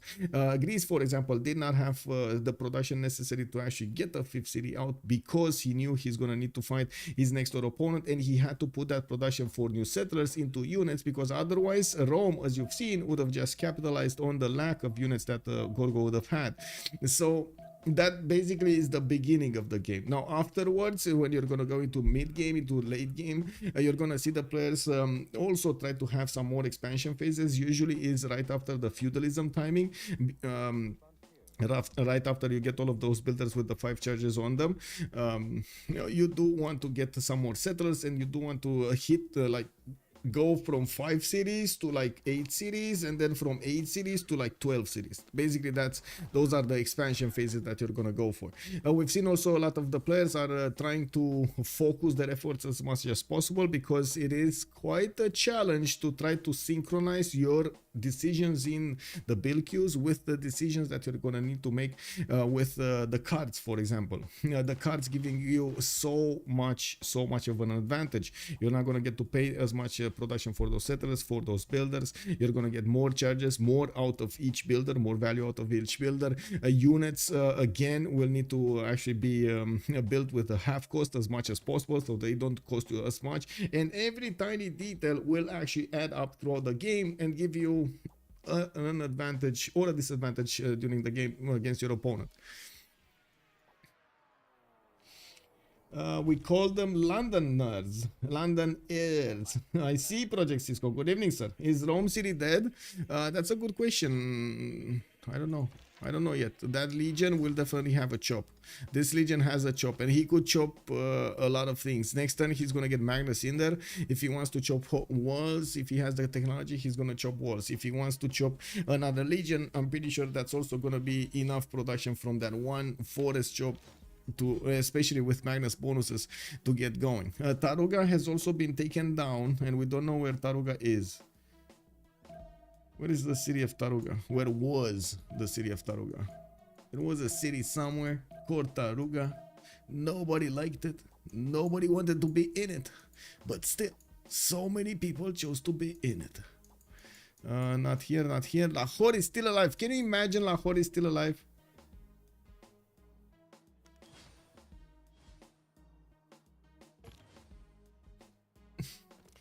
South of Rome. Oh, Taruga, this one.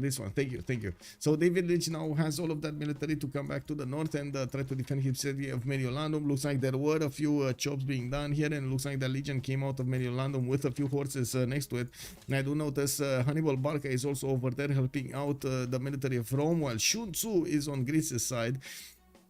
We don't really have any archers to try to melt these units away before they do the attack runs, and since Rome did manage to acquire his 5th city to the south, he's set for the next part of the game.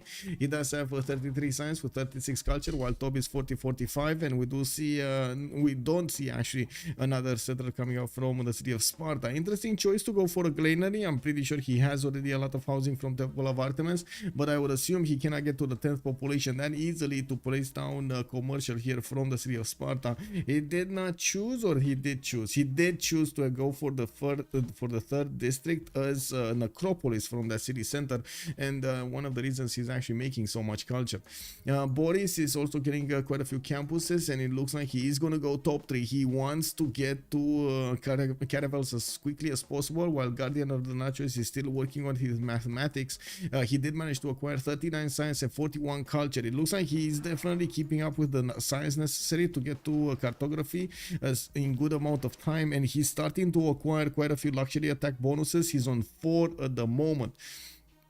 And we do have him getting another settler from Teayo, and I do see him starting up on his galley count. I would imagine he's going to need to start building galleys as quickly as possible so he can get as many pre-builds as he can.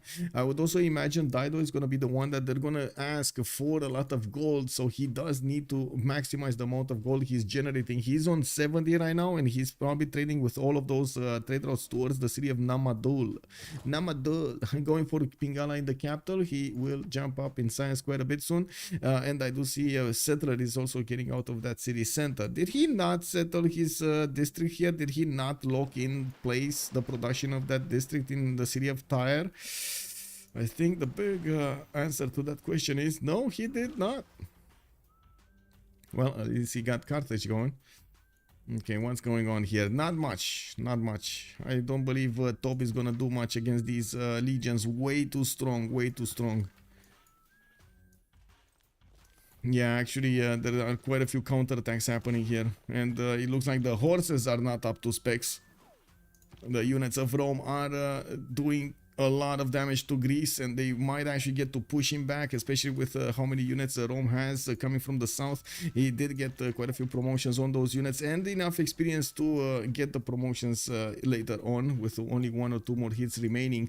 Now we do also need to see England defend himself against Persia on the land, and I do have to say, if he's not actually going to get to push Persia here, Persia is going to get to focus his efforts into getting caravels, and he needs to be stopped getting caravels. That's a requirement. Government Plaza in London is also going to give bonus points to 4 districts around the 2 harbors and 2 of these campuses. We will have, at the moment, Chilbrain's only on 18 science. He's actually quite far behind when it comes to the science. Quite far behind. It desperately needs a lot more. Looking at the great people in the scientist screen, we didn't actually have Hypatia being picked up next. I do notice there will be a religion here. What? Where's the... Oh, he built Stonehenge. I see. Netherlands got to build Stonehenge, and he did get the cha-cha-cha. Ooh, yeah. I mean, somebody wants to dance here. Cha-cha-cha. Sacred places and Zen meditation. Yeah. Do the cha-cha. Wilhelmina getting caravel, is Dido ready for that? No. If Wilhelmina is getting caravel, Dido is definitely not ready. We do have 59 science and 58 culture coming up from Solo, while Dido will require to get all of that gold to his teammates and then try to come back when it comes to every other point that he needs. Of course, the science, the production, and enough boats to withstand the caravel attack. We do need to see if his opponents are going to get enough gold in this, because we do have 42, 56, 7 on the village and then 84 on 0. I would actually say safely that we do have a lot more gold on Komanda than we do have on Team Unlucky. Even though Komanda has the bigger stick here, they do have the bigger military, especially Rome. Rome has such a big military. And pretty strong. I mean, I'm very confused about, well, not confused, I'm very curious, because these horses of Greece are just so weak.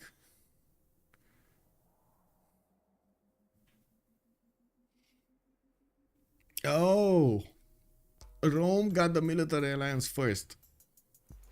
That's what happened here. Rome got the military alliance first. Yeah, Tob is 2 turns out from getting his own civil service. So until that time, Rome is just going to keep on pounding on Greece's units with ease. I'm sorry, but Hannibal is over Shun Tzu. Is it though?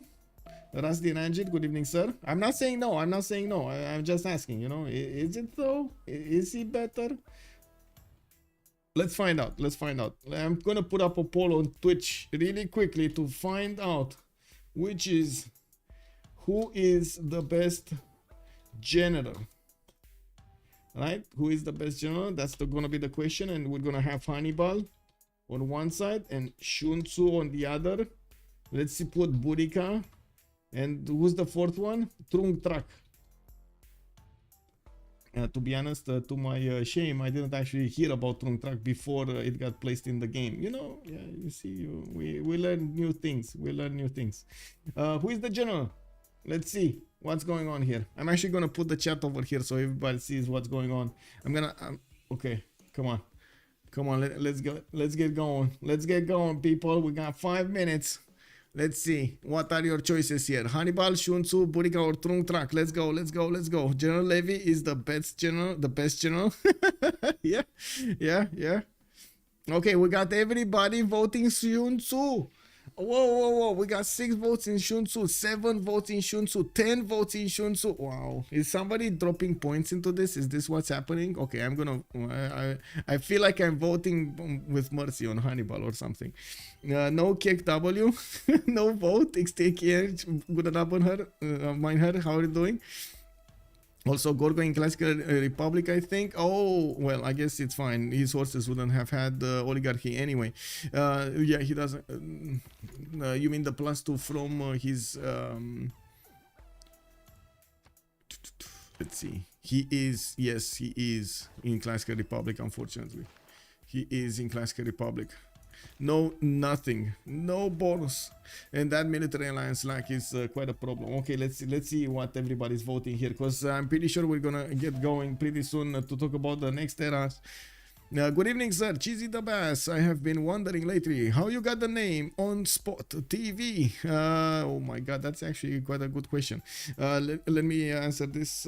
Come on, people. Hannibal made the Rome sweat. All Shunsu did was write a book. You're not wrong. You're not wrong. Yeah, I mean, Hannibal did a lot. Hannibal did a lot. Okay, so how did I get a name?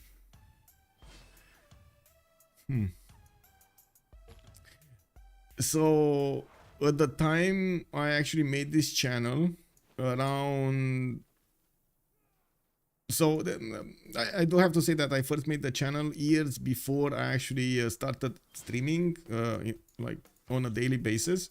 It took me quite some time to figure out what I could do out of pleasure for a long period of time, and what I could perform at. But anyway, I did have a video editing company. It was a big company. Like basically I was working by myself with my mom helping me with the paperwork and stuff like that, and I did everything else from like anyway, we do have at that point in time, I was quite excited to get interviews going with a lot of people, creating documentaries and stuff like that. So since I was going always on spot, like I was always going to that destination to find out, to take the interview and so on and so forth, I thought it's a good name to use. So that's how it became OnSpotTV. I named it, and then like 3 years after, I actually started streaming Civilization 6 on it. Actually, I started putting some videos of EVE Online first in 2017, 2018, and then I started putting Civilization 6 more and more, and I tried to figure out exactly what to do with Twitch and so on and so forth. So yeah. Anyway, on ongoing process. It's a long story if I actually go into detail. But thank you for the question. I just watched part 2 of the second Punic Roll on oversimplified YouTube. That is amazing, by the way. Oh my god, the oversimplified channel is unbelievable. It's one of, I would say, top-notch channels in YouTube. I'm not saying Hannibal works, but Shutsu has first more impact, had more impact over the centuries than Hannibal. It could be. Shunsu was ancient time influencer. Yes, he was. Yes, he was. Okay, it looks like we got 17 points on Shunsu and only 5 points on Hannibal. Okay, so we do have the two navies actually getting ready here. By the looks of it, Aztec is starting to pump out his boats, while we do have a lot of boats also from Persia. Persia was a little bit faster on this. He was definitely worried that he's not going to have enough, and he's even buying galleys. That's the desperation over here on Cyrus's mind. He desperately wants to get enough boats to withstand a possible attack from Aztec, and we do need to see if he is going to get that opportunity. Looking at him, he is getting mercenaries and cartography next turn, while Guardian of the Nachos is 4 turns behind, with 3 turns behind on the mercenaries. That is a long time. That is an incredibly long time. Boris is gonna get to upgrade a lot of his galleys and also send them towards his opponent, maybe even take out some pre-builds before Montezuma can actually upgrade his boats into caravels. It's probably gonna be like a 1 turn difference over here, or 2 turn difference between the Persian units of taking out appearing over here on the Aztec borders. Looking at also how much time we do have until the next era, we got 7 more turns, and we do need to take a look at the era score. I do also need to tick off Discord and this, and I do want to take a look at the chats before the screen. Oh wait, where's the second chat? Oh, here. Okay. Shunsu won by a mile, 17 points. Burica only got 2 points, and Trungtra got 1. And I gotta say, Helicopter Kicker, I see what you did. Helicopter Kicker. Follow to Shunsu for more exceptional content. Yeah, exactly. Okay, so what do we have here? Monuments coming up from Bradford, encampment from Plymouth, settler in Birmingham in 2 turns, and I do see Temenank is getting out from the city of Leeds. That's gonna be nice. 3 more production and a bit more science, not bad. Zranka is, well, got his Diplo quarter down, but it looks like it received a few pillages. The Persian immortals are pushing back the units of England, while some of them did get passed through. There isn't that much that they could actually pillage here. It will take them some time, and it looks like Boris just doesn't care. We do have a lot of galleys also coming around from the cities of Aztec. He knows that he's going to need to fight his opponent, especially now that they do have vision over the pre-builds of Persia.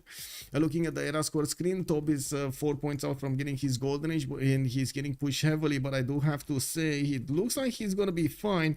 He should have had his military alliance already activated, so that gives him the extra points of damage, and he also has knights as a technology. He's getting his archers to try to get them into crossbows and have the ability to push back against his opponent. Unfortunately, they couldn't actually get a lot of pre-builds for the knights, and that will slow him down quite a bit. He is going to get his mercenaries next turn, and I would imagine after the wave of archers, he's going to switch towards getting quite a few of these heavy chariots so he can upgrade the knights. The most important thing they can do right now is keep gold for Guardian of the Nachos. He's the one that if he doesn't get gold, he's just going to die. Now we do have also Dido getting quite a few settlers out. I would have imagined he's going to get a lot more than he did right now.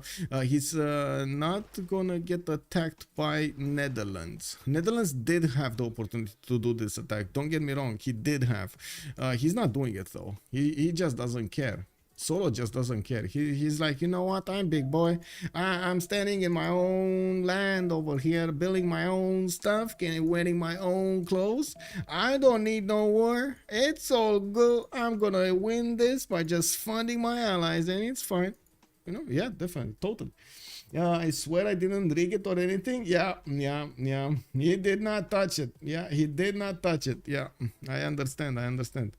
We got the Oracle in 3 turns from LPQI, and I do notice Almog is probably gonna get it. Now I do see Almog is 41 out of 44 points, and to be honest, this is one of those moments he needs to ask himself if he actually wants to go for the full 9 yards to get the Golden Age, or if he wants to stay in the Dark Age. He still has what, 6 more turns to go, 5 more turns to go, 3 turns to get Oracle. That's 3 points. We got a campus here, but he already got a +3, so KT White will build a +3. He's not gonna get the Splendid. A Monarchy is coming out. Does he have something else to do? Because that might not be enough. But that might not be enough. Anyway, Roman army is retreating. We do have the caravels of Persia going head first into Aztec territory, and you do see how Aztec is scrambling to get as many of these boats out as possible. There were only 2, 4, 6, 8 builds here from Kabachok, and he does not have an admiral for these boats. The admirals have been locked for a long time. Oh my god, they actually locked them. They actually locked them. Unless we get Greece to buy one of these and unlock everything, they're just gonna stand like this. Kick W. Kick W. I'm also a bit surprised Persia doesn't keep on building boats. Let's see, we got 2, 4, 6, 8, 10 boats with another 4 in the build queues. That's a lot more boats than Persia has. And with Aztec +4, possible +5 on them, ooh, they're gonna get big. Yeah, big and fluffy.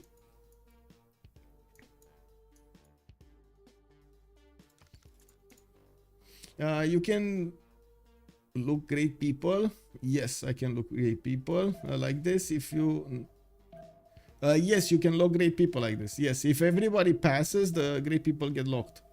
Wilhelmina getting caravel. Is Dido ready for that? Wilhelmina not getting caravel actually. Yeah, I think I answered that earlier. Still not getting a caravel. I would have expected him to get the caravel, but I don't think they had enough gold between them to upgrade both sides. So they just chose to focus their efforts on Boris. And, well, Boris does have the best chance of attacking into Aztec territory. I do have to say that Aztec is putting these galleys in front to the south. So he is holding the Persian caravels, not allowing them to go into the main the main cities. Well, we're going to need to see if Guardian of the Natchez is going to manage to get these upgrades going. He probably does have mercenaries, but I do want to double check. No, yes, he does have mercenaries. He's going to need some form of an upgrade here. Yeah, there we go. He plugged in professional army, so he just needs to discover cartography, and boom, he's going to upgrade immediately all of these galleys that he has.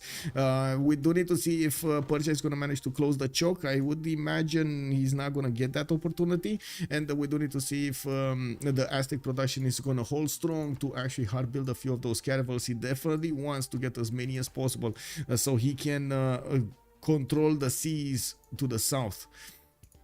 Now we do also notice that the horses of England are trying to do as much damage as possible into Persia's territory, forcing Persia to deploy a few land units here and towards Plymouth, upgrading, deploying more gold there and using more gold there. Now we do have Guardian of the Natchez going Dark Age. Oh, wait a second. Are we gonna see a Dark Age Aztec against Persia? A +5 luxury bonus, oligarchy on him. Uh-oh. And an admiral? Oh, the admiral got popped. Wait. The admiral got popped. Oh, sniped. Sniped. Oh my god. So Greece got one, right? They bought it. Bam. 2 of them got picked up by England, Gaius Julius and Themistocles. Spain got to pick up Hanno the Navigator. Leif Erikson got picked up by Phoenicia. Rajendra Kola on England. He got 4 of these. And Himerius. The next one is Ferdinand Magellan, a great admiral. Oh my god. It's just Persia. Persia looks dead.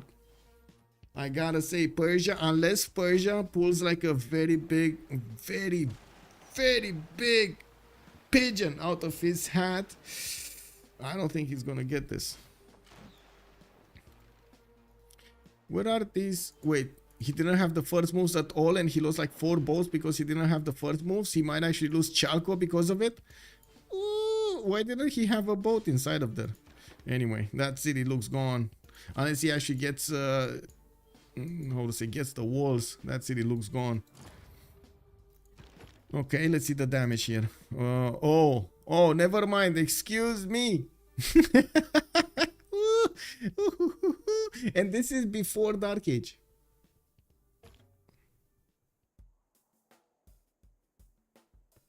Yeah, that's before Dark Age. Toba unlocked terminals, unlocked both for 40 faith. There we go. Yeah, they bought it.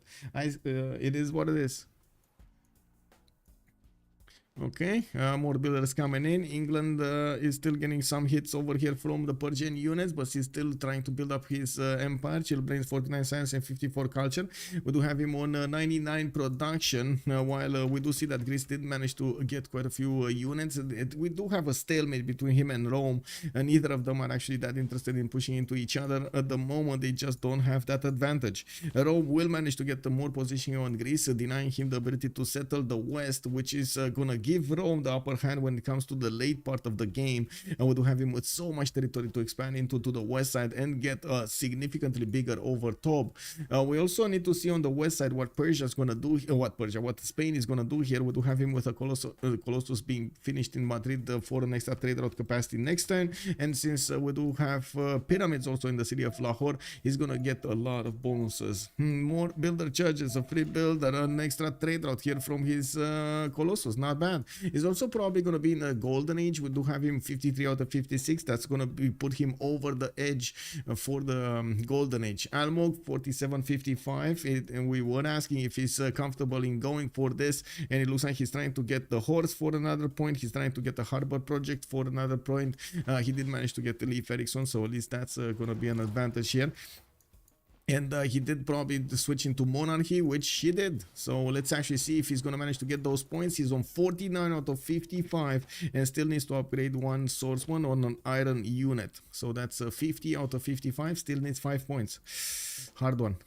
Maybe an admiral? No, I would say that's a very big no, very hard no here, over here. Another 170 points in the next few turns, that's not going to happen. That's just not going to happen.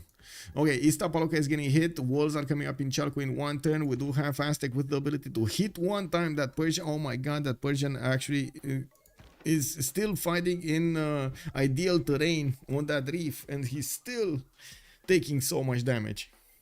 Whoa. What's the damage on return? Yeah, they cannot push into this.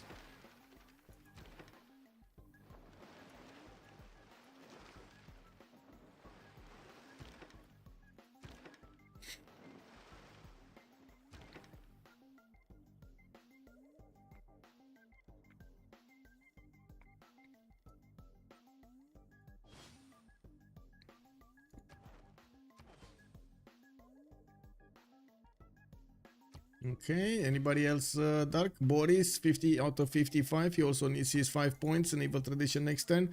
And I do see him trying to get the harbor shipping projects. Also, intelligence agency in 4, desperately trying to get some more advantages on his side. If he doesn't get an admiral here, he knows his chances are very slim to winning the war against his opponent here. Aztec is gonna do so much damage against his units soon.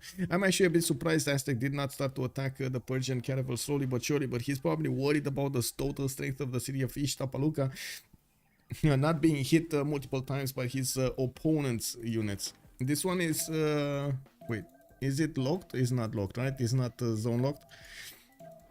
He can still move. Yeah, there we go. He did touch it. Yeah. Yeah. Okay, the walls are gonna help out the city of Chalco stay alive here for a little while longer. The caravels will also have the opportunity to get some levels because they were first, and I do notice there are some caravels also gaining through the east side, 2 of them, which will help him get the attack, get to flank all of these caravels, come from behind them.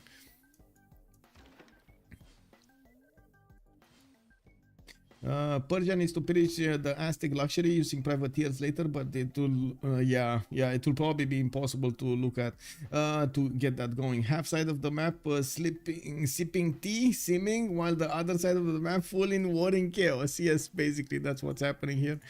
We do have Aztec also trying to get more walls in Ishtapaluka, which I'm actually a bit surprised of. I would have thought he's gonna keep on building these quadrims to try to get to his frigates as quickly as possible. His 5 turns off, not that far away. We do have also Dido locked in getting as much gold as possible for his teammates, while I do notice his opponents are definitely making a lot more. With Solo on 103, we got 0 on 167. Things might change with the next era coming in. I'm pretty sure some of the players will consider going for free inquiry instead of the Pembrush voice, while some others are just gonna not get the options, not get it at all. We do have also Spain scrambling to try to get harbor shipping projects, which will allow him to pick up the next admiral and at the same time pass it, how to say, make them cheaper, make the next one cheaper, only 155 points, which is gonna be a good admiral for Persia. Okay. Oh, Brussels has also been taken over. We didn't see this happening earlier. Brussels is a Persian city. Well, if you take a look at the points over here, it doesn't look like in the production tab they're that far away from each other. The gold is definitely on Komanda side, while if you take a look at the science, we do have Solo with a bit more than his opponents, but I can't really say he's having that much of an advantage. Tob over here also is trying to get more points over his opponent, but he's actually matching him quite nicely. We do need to see when they're gonna get a bit more gold, if they're gonna invest over here in the Greek army so he can go against Rome and start smashing down cities. I find it doubtful though that will happen. I really find it doubtful. Anyway, we got a religion here for England, Eastern Orthodoxy. He's gonna get Jesuit education with stewardship, and I would imagine he's gonna want to spread it in Top's territory also for those extra points. Not bad. Okay, let's see what's happening here. It looks like Chalco is not managing to take out these caravels, while both of them are actually going to get the +7 promotion, the +1 promotion. You can imagine they're going to be quite strong. We do have also the Aztec caravels resupplying with new HP from Ishtapaluka whenever they're finishing up their attack runs. We do need to see if Guardian of the Nacho is going to manage to break through. He should be able to break through pretty soon here, while I would imagine he's going to want to get a lot more quads. Why is he getting one single quadrim? It is what it is. it is what it is. Nobody. Oh yeah, Toby's making Niter for him. We got Chillbrain's making Niter for him. We got Almog making Niter for him. His whole job right now should be to just make quadrims. Like, don't care at all about harbors. Just get quadrims. Because if you get the harbors and you don't get the quads, it's bad. Very bad. Good thing is Boris is not making any more units, which of course will allow Aztec over here to get a bigger navy if he does manage to pass through this. Aztec messed up his Dark Age. Oh no.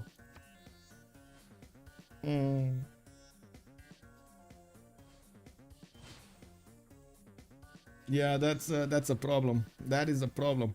Demon, good evening, sir. Look at the settlers between Greece and England. Greece and England. Oh, they're getting out there. Yeah, they're getting out there. I don't know what they're doing, but they're getting out. Their GTA phone.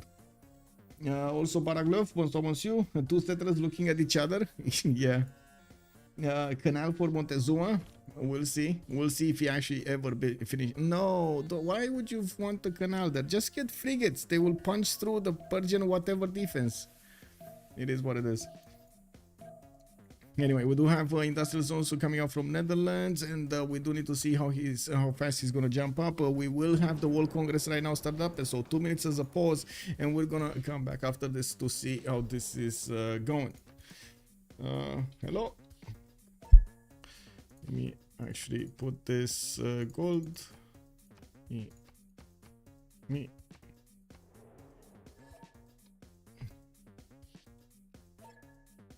Okay.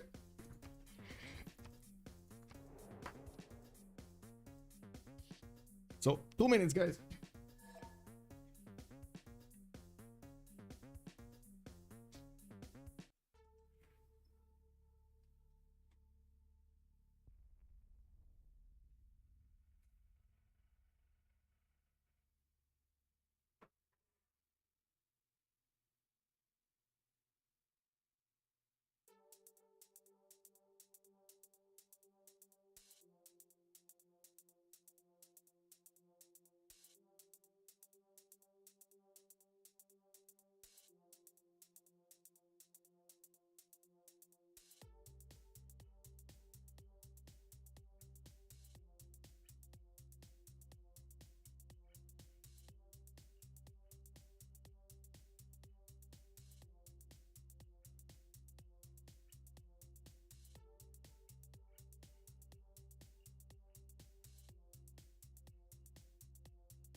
Okay, we're coming back. Let's see what they're gonna do here. Spain and Netherlands are the crossbows in this match. Why play yeah, they play very peacefully. Yeah, they do. Let's see what's going on here, because this is very important with this other caravel getting the promotion. We do have one that's missing. Wasn't there another one? Oh, one went to the south. I see. Aztec is doing quite a bit of damage against these boats, especially when he's hitting with the full strength ones. And finally, Boris did manage to get Francis Drake recruited. Let's see what happened in the Congress. Gold minus 50%. Oh, it was actually gold. Kick. It was a question between gold and production. What? Okay. Well, unfortunately, we actually... I think we actually influenced this vote. Wait, did we? One sec. Let me count. So it's 6 with 5, 11. Bro. So 6 with 5, 11 with 6, 17 with another 6, 23. And on the other side we had 3 plus 4, that's 7 plus 4, 11. No, we didn't influence. We didn't influence this. Okay, and it does seem like on the other side we did have, what was this? Plus 5 loyalty for and 20% population growth actually for Philip II, and Age of Empire is gonna get the 2 diplomatic points. Maybe that's why he actually wanted to build one of these holy sites so he can get the Mahabali temple. Solo did manage to get the relic from popping out a hut, and I do see those immortals from Persia did need to retreat from the city of Plymouth. Canal for Montezuma, yes. What is that? Canal is 2 tiles out from a canal city. Yes. And well, good thing he's getting the walls in Ishtapaluka, and finally I do see him switching back to quadrims. He definitely needs a lot more, and he's getting a few ones on the east side while he is going to get to pass these cannibals over there. He's slowly smashing through the defenses that Boris put up in the south, a choke, and we don't see Boris. Oh, finally we do see Boris getting his boats. We didn't see him replace or build new caravels. That's a lot of production for him. While looking at his yields, he's on 92 production. We got Guardian of the Nachos on 82. There is a difference between them. Chalco is going to get the caravel in 2 turns, while I do see new quadrims definitely going to get built quickly. It looks like Persia will keep on going to attack the city of Chalco and take it down. It doesn't seem like there is any way for Aztec to slow down his opponent from taking out that city. It is what it is. Unfortunately, he didn't have a caravel in. That was his mistake. He didn't have a caravel inside of that city, or a galley inside of that city to upgrade it into a caravel. That was the big mistake. Anyway, we do have also Gorgo switching, getting a Pan-Russian voice in this era. 72 science, matching the science of David Leitch. A little bit more culture, but it's not that big of a difference. Guardian of the Nachos is in a normal age. Unfortunately, no Dark Age +5 for him, and that will slow him down considerably. Even give Persia a chance to come back. If he would have had an extra +5 on his boats, I would imagine it would have been way stronger than what Persia could have actually put on the field. Chillbrain, 78 science and 47 culture. We do have him getting a few more campuses and getting for a ministry in the capital city of London. Is also getting a few more of these trade routes, and we will see if he's gonna have the economy pumping up, because he's only on 37 gold at the moment, and it doesn't seem like they can upkeep everything they need or upgrade everything they need. Yeah, we got also Almog on 80 science and 73 culture with 134 gold per turn. He chose to be in a free inquiry golden age and settled a lot of cities which are still working on getting the Cothons out for those extra science points. More traders coming in for administering the city of Tyre, while he's getting a horse to try to discover what's going on the coast. We do need to see if his opponent is going to start building up, and that is exactly what's happening. Netherlands is starting to get the fleet out, while this is all happening right in the face of that biting from Phoenicia. We do need to see when Phoenicia is going to decide it's a good time for him also to get the fleet. He does have the 146 gold per turn, and he is making the goal for his teammates. It looks like if he will require to upgrade a lot of the boats, Guardian of the Nachos will get starved over here of gold, and he might just not push through his opponent's cities that easily. We got or units. I mean, we got Boris also in a free inquiry golden age, 93 science with 52 culture. He's getting his frigates quite soon, and I would imagine his allies did try to get the niter for him. We do have Solo getting niter, David Leitch getting niter, and Xero getting niter. Okay, he might have delayed. No, he didn't. Chalco is dead. That's also the city that Persia put a spy in, and well, that's actually quite dangerous. Chalco is just going to be taken out. New boats are going to get a +7. This is very important for the survival of the Persian fleet, getting those experience points. An extra +7 against these boats will match the strength of Aztec boats, I mean. And we got also David Leitch here with Exodus of the Evangelist. He's actually the first one to pick something like this up. He's getting as many units as possible against Greece. While Greece did upgrade his coursers, he can do the damage against the Roman units with a much easier time. We do see the legions are quite strong to hold the coursers at bay, but not the horses or these crossbows. Now we do have an invasion force going towards Mycenae, where there is only one hoplite and one courser holding that city center. We do have Rome deploying a few of these crossbows and managing to do a lot of damage against the hoplite. That hoplite did get taken down. There's one more courser and a lot of mines that are gonna need to get pillaged over here by Rome. He's managing to bypass the defense of Greece successfully. We do have also, let's take a look at Solo, 131 science with 86 culture. We do have him getting those boats. Okay, I did talk about it. Xero, we need to talk about Xero. Foreign Ministry in Madrid, we do have him getting his holy sites in 2 turns, and I do see him getting a few more lighthouses. Arena is getting into his entertainment complex, which might get the opportunity to build Colosseum here to hit the city of Madrid, Seville, Bilbao, Lahore, and probably another city over here in the middle.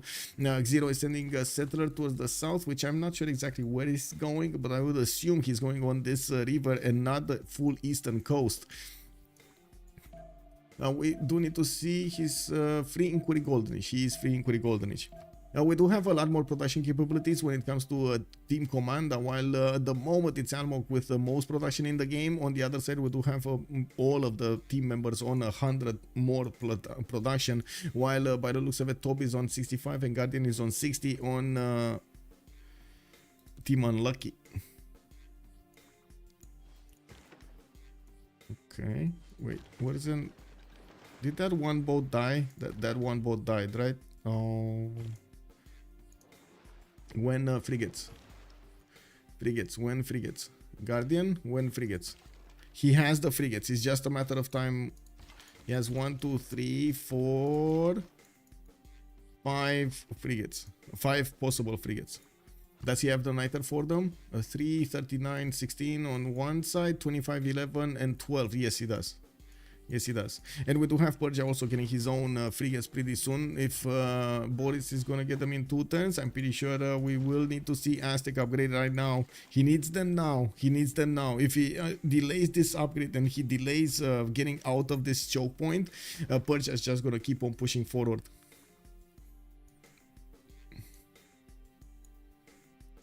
And I do have to point out the little mistakes over here, and good positioning by Boris allowed him to get this victory on these seas. With 2 major things. First, no gal in the city of Chalco to upgrade into a caravel and make that city very strong. Even if it got the walls, you saw those caravels still managed to push through. And second of all, he didn't manage to... I would say get the science at the correct moment in time to get out when he needed to. That's a bit of a problem. When frigates, one single frigate upgraded? Come on, man, you can do better than 1 frigate. Is he upgrading without mercenaries or something? Guardian of the Nachos, hello? Oligarchy? No, he is. Okay. Well, he's upgrading without the half-cost card in resources, but I guess it's fine. They do have a lot of niter, and they should be making a decent amount of niter per turn. Okay, there we go. Second frigate upgraded. A third one. Can you do a third one? Come on, Guardian. You can click on it. Just get the gold from your teammates. Ask them for some economic support.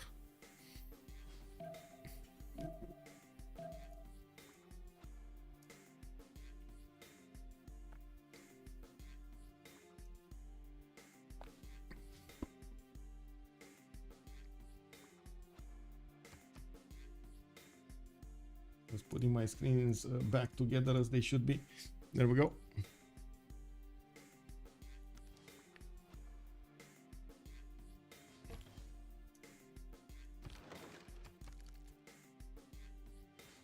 Okay, come on, frigates, you can do it.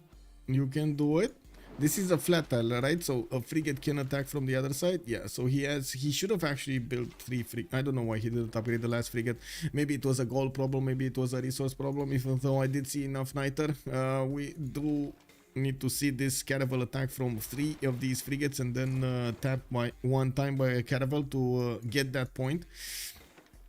While I do notice frigates are going to need to be upgraded on the east side, he's getting his intelligence agency, and we do have Persia deploying that spy of his into his opponent's territory, and you do see Ishtapaluka was the one targeted. We also do see a bit more damage being done to these boats while they're getting the promotions. It does seem like the Aztec units are not as strong anymore, especially with the arrival of the Persian admiral on the seas. Oh, this is bait.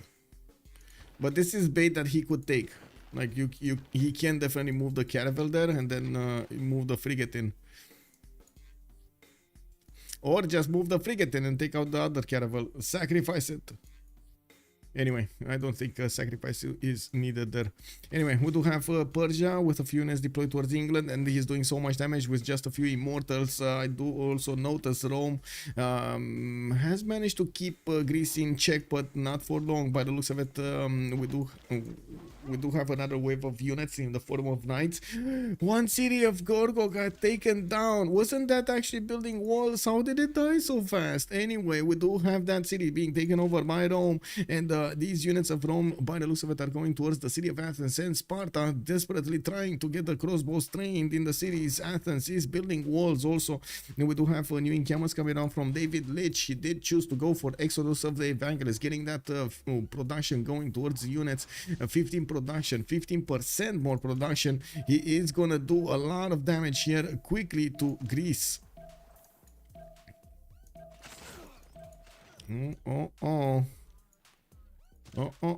David Leitch. He's not taking any prisoners. Neither is Persia. Oh wait, is Dido gonna die also? Dido's gonna die also, right? Oh my god, look at this fleet. 2, 4, 6, 8, 10, 12, 14 boats. Wait, does he actually want ironclads? I would imagine he wants ironclads, right? Does he have enough science for ironclads? He's 155 science, 92 culture. Solo is getting his quality in 2 turns and exploration in 1. If he wants to hit ironclads, he actually needs to go to steam power, which does require scientific theory and industrialization. It's going to take him quite a bit of time to get there. But it is possible. It is possible. We do have Almo going for his 140 science, and yes, he does have also a decent amount of culture on 100. He's definitely keeping up with Solo's science numbers and culture. It's all about the choices now. Where are they gonna go? With Gorgo mostly dying over here in the south, and I'm pretty sure Rome will have the ability to go against England. The prospect of them losing 2 players might be a bit too much even for Almo to catch up in the game.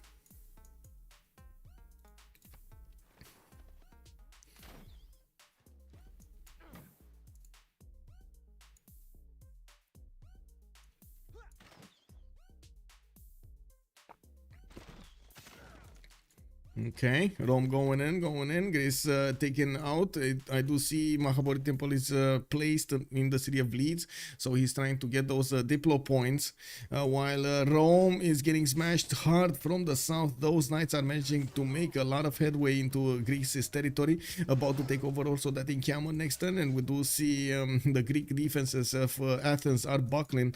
We don't actually have siege units coming out from Rome, but I guess he will just keep on smashing through his opponent's units until there are no more units. I'd also notice Aztec did not take the bait to actually get out with a unit from there, and unfortunately, since he did not last move it and getting it out there, he's just gonna get stomped by frigates now. Yeah. By the looks of it, we got frigates coming up from Persia already upgrading in the borders of Chalco, right on the doorstep of Tenochtitlan. There are a lot of quadrims that already got out from the eastern cities of Aztec, but they have not received the gold or the resources to upgrade. Oh, finally, he's doing it, he got out.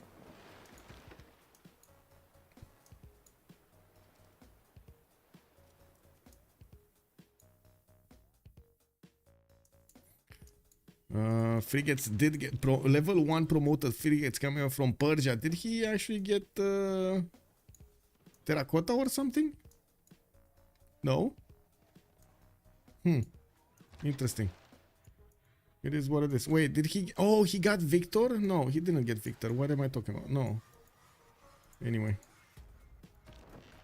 Nice promotions.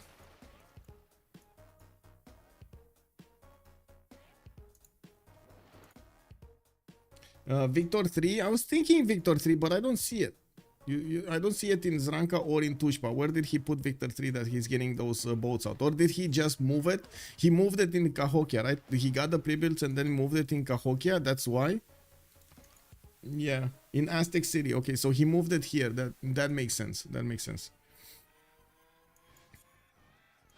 Okay, we do have Foreign Ministry also coming up from Chillbrains. Tob is gonna try to find a safe place to hide behind the English cities, while England is going for his printing in one turn. That should put him quite close to getting his red coats.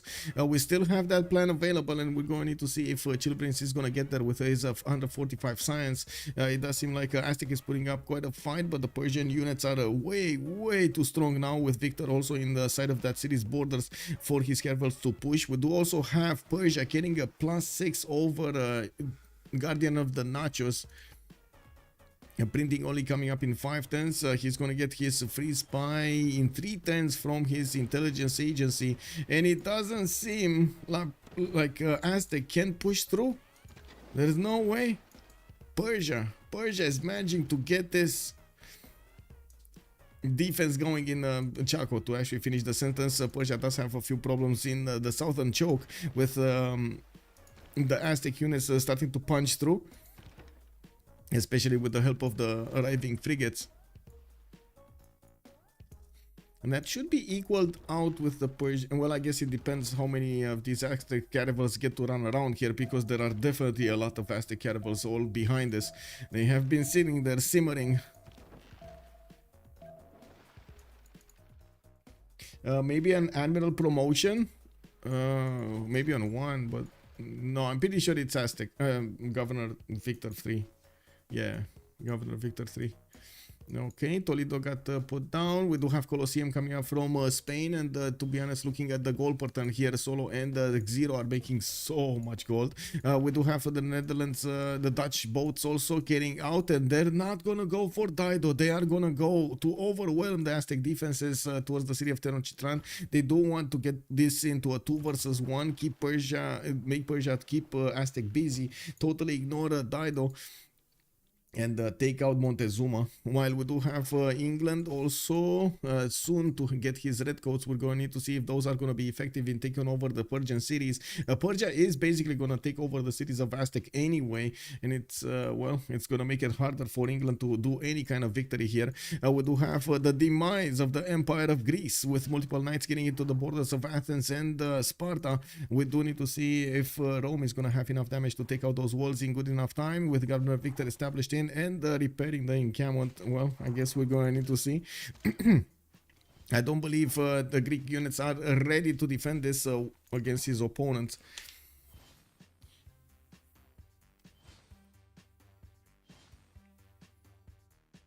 It's the end of Aztec. Yeah, it is kind of the end of Aztec.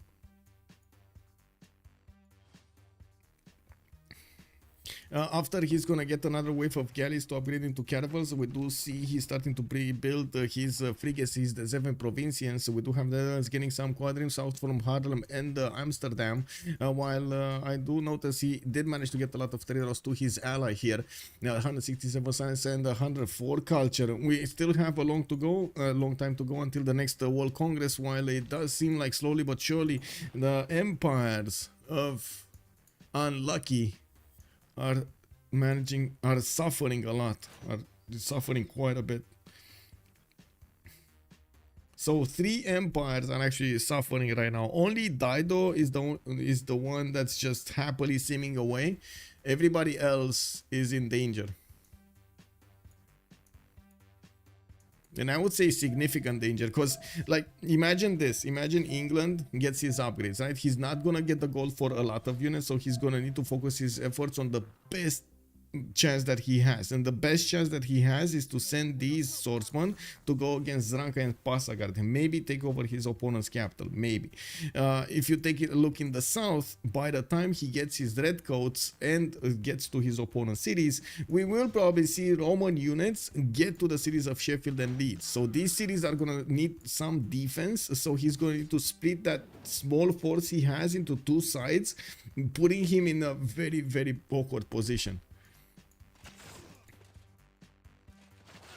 Okay, some more units dying here. Sparta getting walls. So we do have one trebuchet coming up to help against this. And yes, we do have quite a few crossbows that do have the extra movement and do have quite a bit of damage. They will just start smashing through the other units and of course get the stronger units in front. I would have assumed he would get a battering ram by now, but he did not do that. We do have him going for the universities and getting a bit more markets and commercials for the gold points. Almog is going to get his cartography next turn. While he did not build that big of a force with biomes, he did get quite a few of them out quickly, so he is going to have some sort of a navy here. Netherlands is also not going to get discovered that he's going directly against Aztec. They will get that memo when Aztec is going to get to start being hit.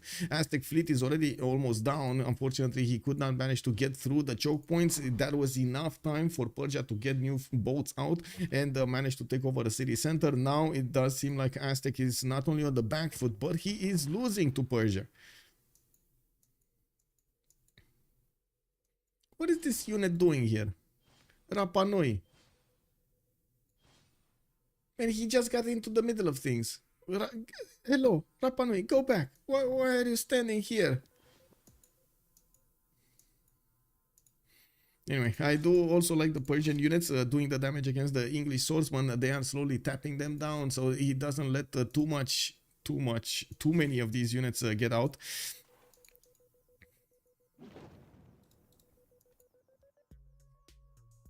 I don't see Unlucky coming back in the game. Yeah, I don't really see Unlucky coming back in the game, Barak. You're right.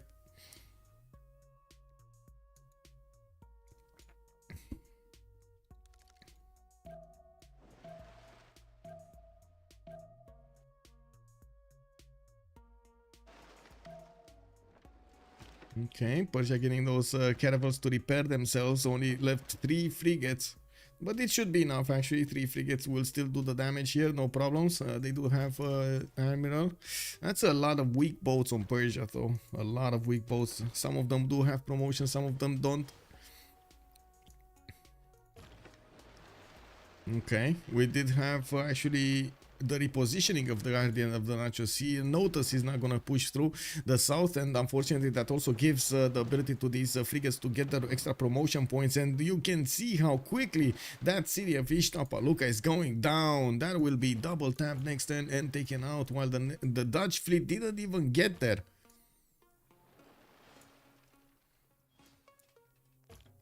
Okay, we got Rome getting a Knight Corps. I do notice the crossbows still didn't attack the city of Athens yet. They still have units to take down. Greece did manage to get a few knights going, but also lost the encampment in the city of Athens. That was an extra defensive point that he had to do some damage there. He's not gonna get it this time. I do see England is trying to get as many of these swordsmen out, also building some of these knights, which does make me wonder why the knights, man. Just keep on building. There's only one single. Oh no, he's going buttress. He's not going redcoats. He's not going redcoats. Wow. Yeah, well, not going redcoats will nullify everything I said earlier. That's just not gonna happen. We got Pharsalos being settled very far in the south here by Greece. I'm wondering, was that actually a settler stolen from Rome? Okay, I guess he's just trying to stay alive. Yeah, we do have shipyards coming out from quite a few Phoenician cities, and since the target will be Aztec, they will try to force to take out Aztec altogether, take out all of his cities, so he doesn't give a military alliance to somebody else. We will see Gorgo try to stay alive for that fact, and of course we do need to see who's gonna lose it, who's gonna lose the military alliance. If Almog is gonna lose it, Almog is probably gonna suffer all of the pain of Netherlands. Okay, we got some more frigates upgraded here. Ishtapaluka got hit by one of the caravels, and yeah, next turn with the 3 frigates going in, that city looks dead. There is a single caravel, by the way, in Aztec territory that could take back that city center. This one is probably too weak to take it.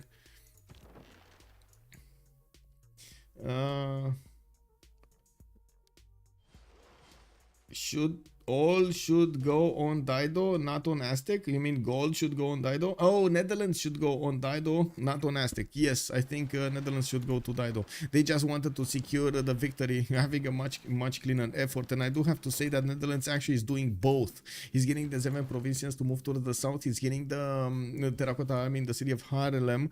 And I do see he is upgrading quite a few caravels to go towards his opponent. Hattusa is also on the way. He might want to take that down. That is Chillbrain's puppet city state, which will need to be disciplined, heavily disciplined. What did you do, Hattusa?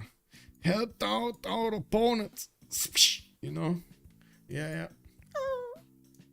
Anyway, it is what it is. I wonder if Aztec will alt F4 the moment he sees Netherlands fleet at his borders. We might see that.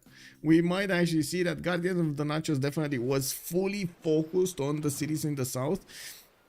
He's trying to get a settler, and that settler, I'm pretty sure he was thinking of getting it to the west side somewhere on this continent. So he puts it offshore, or I should say, you know, inland. What is this Rapa Nui galley doing? Rapa Nui, my man, go back. Oh my god.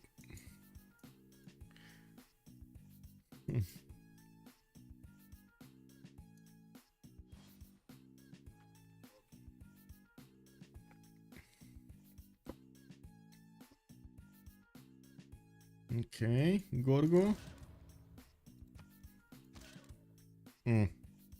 Not managing to defend this by the looks of it. Those crossbows are fodder. We do have pretty strong knights, but he just doesn't have enough of them. And of course, with so many of these crossbows on the Roman side, every time those knights try to attack, they're just gonna get shut down. The city of Athens, the crown jewel holding Governor Victor, will slowly be taken down. Where is that trebuchet? The trebuchet died? Was Greece successful in taking out the trebuchet? I think so, because there was a trebuchet. There's no more trebuchet. Okay, some last movers here. Ishtapaluka did switch sides 2 times, and it looks like that caravel did actually have enough damage to take it back. We did have a caravel from Persia being taken down. Well, good thing is he does have replacements. We do need to see if Persia is going to focus down the Aztec units or the city of Ishtapaluka again. We do have the Dutch boats also going to get into the action at the next turn, Okay, boats coming up from the south, took out another frigate. The caravel is also slowly diminishing in strength. That one caravel and Aztec, he has only 1 remaining with 2, 4, 6 of these frigates. He still doesn't see this, right? He doesn't see this. No, he doesn't see what's happening on his west.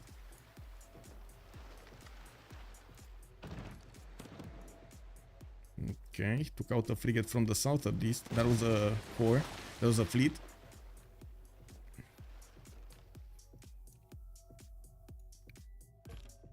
Oh my god. Yeah, he's gonna lose so many boats next turn. I do have to mention, I don't really believe Netherlands has a good enough fleet to go against Phoenicia. Or at least that's my read on it. We do have Phoenicia with a lot of production here. A lot of production. 212 production versus Solos 264. All of the production of Dido is on the coast, while Netherlands only has 2 cities able to build boats. It's Amsterdam with 63 production and Haarlem with 32 production. It's not that easy for him to replace what he lost here. Well, at least he's gonna have these boats as well, which are gonna first take out the Aztec cities and then move forward towards the west side. It looks like Guardian of the Nachos is gonna try to get a settler out to the east side. He's gonna try to settle these cities to the east here.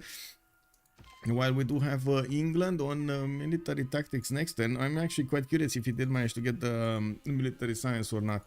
We do have in the south also Athens still standing tall. There are some more units from Rome. Actually, Rome lost a lot of units. Before the last time, like the last time we checked, compared to the last time we checked, Rome lost a lot of units. and a lot of his strength to push through Greece. It looks like Greece is actually gonna be fine here for a little while longer.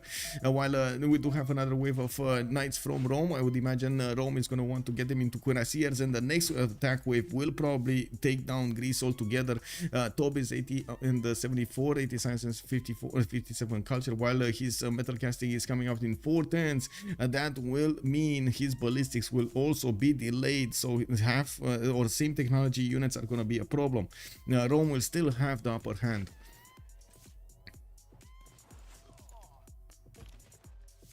Okay, Ishtapaluka got taken over. The boats of Netherlands are getting in and taking out all of the remaining Aztec boats one by one. We do have a few of these deployed towards the east to see what's going on in there, and by the looks of it, Aztec is trying to slow this takeover of the empire down, but it doesn't seem like he is going to be successful. And we do have his catapults also getting position in the city of Teayo. They were moving towards Tenochtitlan to try to stop this bleed, but unfortunately the catapults, unless they are upgraded into trebuchets, they're just not gonna do a lot of damage against their opponents. We do have Guardian of the Righteous getting his military tactics next turn, while I do notice he still has a few quadrims and caravels in the north. They will need to be strong enough to withstand the Dutch caravels, which by the looks of it, they are for the moment. Well, of course, not in the face of the Persian frigates. The Persian frigates are gonna chew through the caravel strength quite quickly. And we might actually see a CC soon. We might see a CC. I don't want to, I would say, give false hope over here. But I gotta say, Almog is going to have a serious challenge on his hands. First of all, take on the Dutch fleet. Second, gonna need to take on the Persian fleet at the same time, and the Spanish fleet. Like Spain, look at that, he started building boats, he's getting the canal city. He is getting the canal city, guys. He's getting it there. And if he does get a lot of fleets out, Phoenicia's just gonna need to defend way too many places, north, west and east. That's a few too many directions to defend from. And we do have Xero on 167 science, 88 culture. Looks like he's metal casting and humanism, while he still did not get cartography. I'm pretty sure he wants to get as many of these galley fleets out as possible. One turning galley fleets from multiple cities is definitely going to be an advantage. He does have for the moment 214 production, while Almog is on 243. We do not have all of the production capabilities of Spain deployed on the coast. Only a few cities, 4 of them to be sure, are actually on the west. Wait a second, where is this settler going and why did he come from the south? Shouldn't this settler be here on the copper mine, on the copper tile? He should be there. Why is he not there? Xero, where are you going?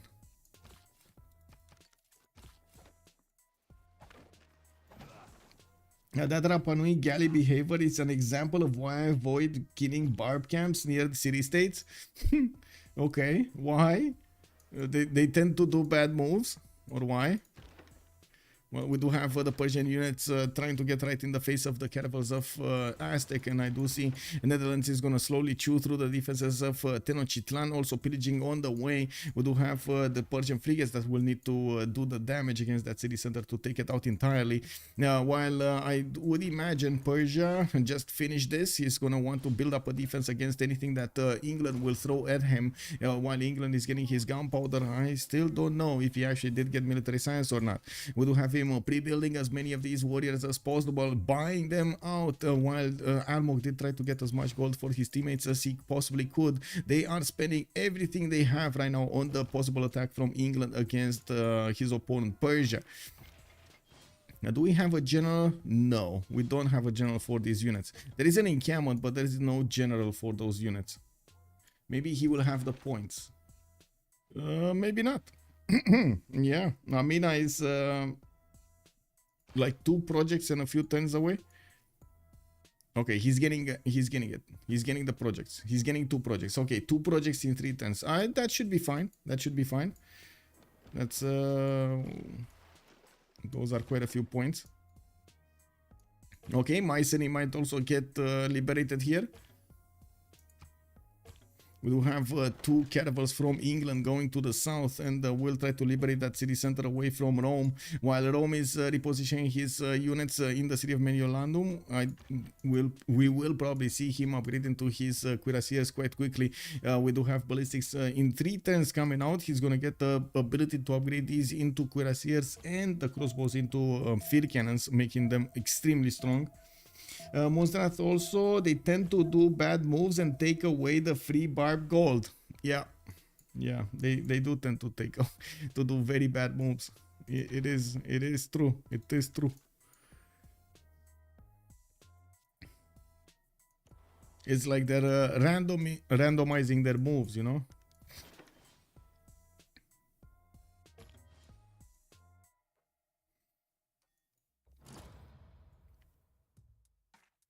Okay, Almo going for Venetian Arsenal. Oh, I like this, 10 turns, but to be honest, this also comes with a curse. We've seen it and we've heard it multiple times. And yeah, there we go. Zero is going to go for the copper tile there to get the connection. We do have him building up more of these caravels. And, well, does he have an admiral for these? He does, right? No, that's not a good admiral. No. Oh, no.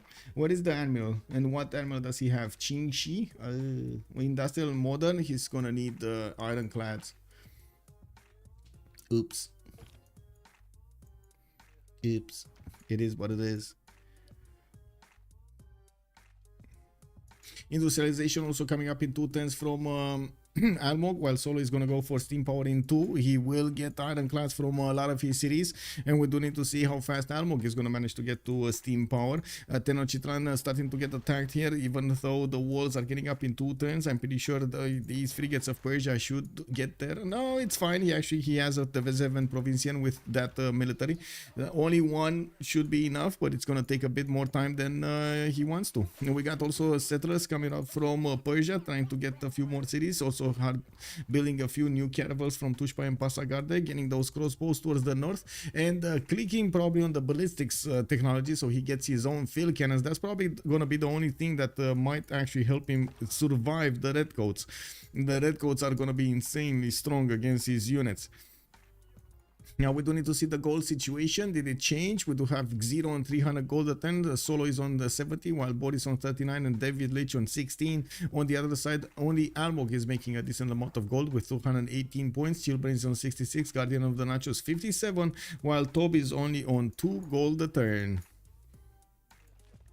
Will they manage to get back Mycenae from Rome before the next era? We got 6 more turns until the next World Congress. They have probably 4 turns to take out Mycenae.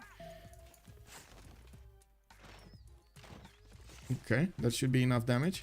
Looks like Rome is not taking any losses here, trading immediately the night that he lost.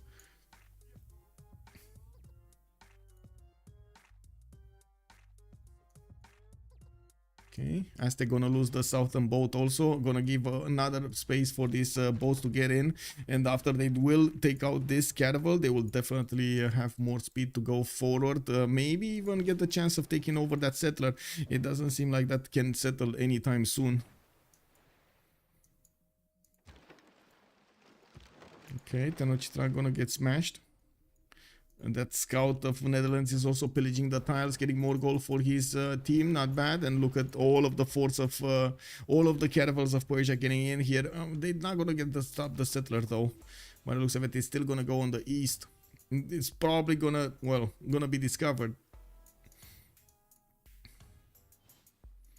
Okay, Chillbrains 1 turn away military science. So we will see this redcoat attack. What's happening here? We got Spain deploying his boats toward the south, that's southwest. Did it get discovered? Yes, Almog is gonna know. Almog, if he's paying attention to this, he is gonna know that Spain did get a city on that connection. And you know what? This is the problem, and I've seen this before multiple times. The fact that he's building Venetian arsenal is luring him into a false sense of security, thinking he's gonna have enough production to get all of the boats out, and he's also thinking it's not optimized to get the boats before he finishes Venetian Arsenal, because yes, he's gonna have all of the less production necessary for each boat. Unfortunately, that will not allow him to get a navy quickly, or a big enough navy quickly. We do have the Dutch boats also soon gonna get steam power and then nationalism, so we're gonna have cored up ironclads. Unfortunately, he just doesn't have enough of them. He only has one decisive here with 2, 4, 6, 7 of these caravels. They are level 1 promoted, definitely stronger than the Phoenician boats if compared 1-to-1. And I do see Phoenicia did manage to get further in Magellan's +3, which is very, very important, making these boats much stronger. Okay, Tenochtitlan getting walls next turn. Gonna delay that takeover. I'm pretty sure Kabachok's caravel does not have enough speed to take out that settler. It is what it is. He's gonna need to make do with what happens there. He's gonna need to take out these cities anyway quite quickly. It does seem like also in the northern choke, Aztec is not managing to defend that properly. He does have some caravels, some new caravels coming around, but he doesn't know where to go, south or west. Where is he gonna wait first? Now we do have the 7 managing to take out the walls, half HP very quickly in only one shot, while of course the caravel is still gonna have the ability to attack into that city center. Now we still don't have actually X0 getting that settler down while he's waiting for the galleys to appear in that city center. He's also gonna require one admiral for this. He's getting spies out, and I do see he just doesn't have the points for one admiral. He's on 18 great admiral points a turn. We do have Marco Polo also acquired by Phoenicia, Bisheng here by Netherlands, Merchant also here. It is what it is. Still no admiral. A general Amina has been recruited, and the redcoats are coming out. 85 strength units against the knights, though that will also believe. Oh, okay. I don't know why I thought they're gonna be like 95, but I guess they're not cored up yet. That's why. Okay, how many does he have? 1, 2, 3, 4, 5, 6, 7, 8. 8 possible redcoats, 9 with the one coming out from London. Wasn't he building a lot more? Oh my, that's not enough. 9 redcoats are not gonna be enough. I'm sure they're not gonna be enough. Oh well, we're gonna have frigates coming in on the defense of Zranka. We're gonna have quite a few more units. Cuirassiers also activated here for Persia.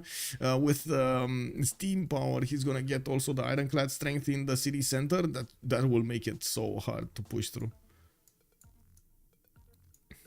We will also need to see a lot of gold being kept by Komanda so they can upgrade David Lich. He does have his ballistics, so he just needs the gold. He did get a few field cannons with a few cuirassiers. He's probably gonna keep trying to attack into Greece. Looks like the city of Mycenae is also gonna be taken down next turn probably. There shouldn't be that much damage over here. Oh, I see cuirassiers did get upgraded in Mycenae. Okay. They can do some damage. We do have 3 more turns until the next era, and by the looks of it, we only have Chillbrains very close to getting his golden age, while Solo on the other side is going to be 8 points out, 9 points, no, 8 points out. We do have everybody else going for a Dark Age. Okay, boats coming in, boats getting out. Persia just getting to stomp through the remaining Aztec defenses, while Netherlands is cleaning up his west. We do have new cities also appearing here for Netherlands, for Persia to get some extra bonuses from, while I do want to take a look at here. Okay, the frigate doesn't do that much damage against the redcoat. But again, there aren't that many redcoats to begin with.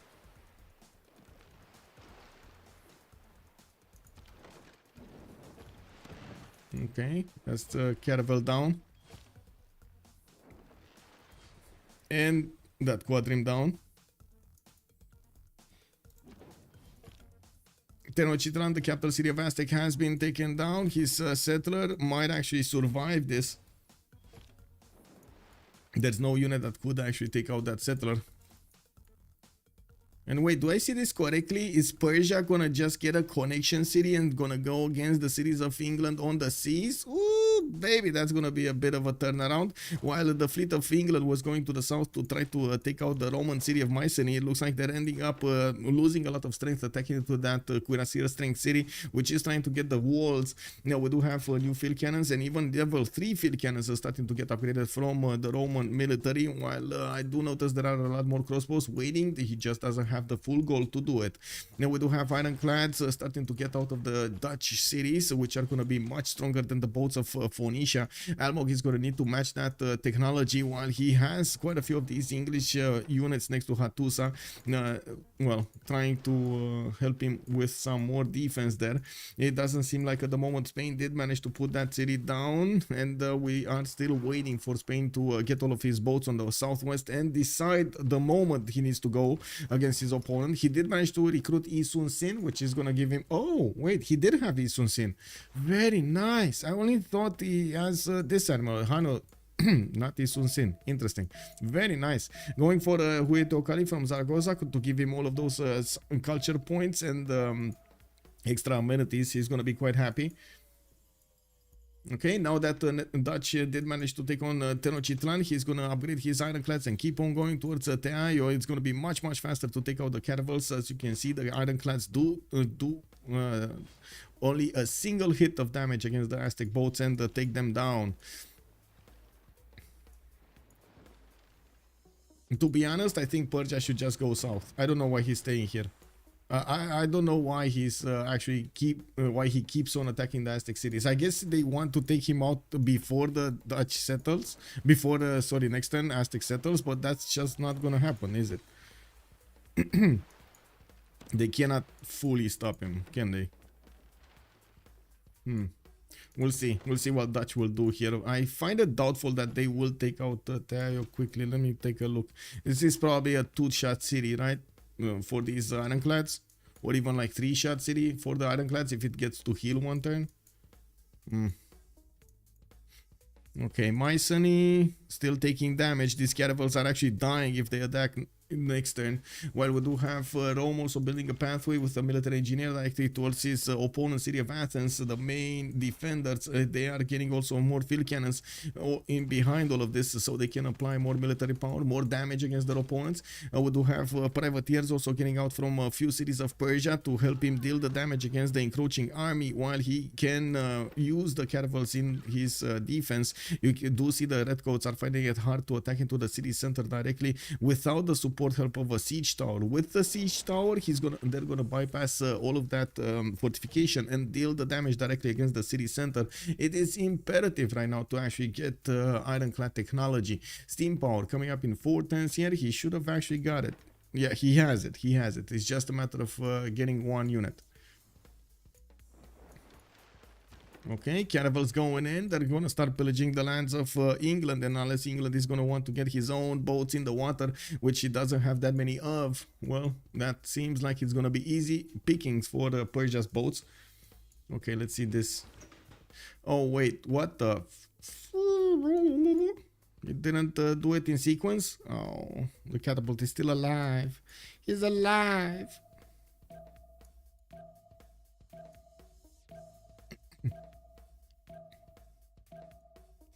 Pax Romana TV, good evening, sir, and welcome.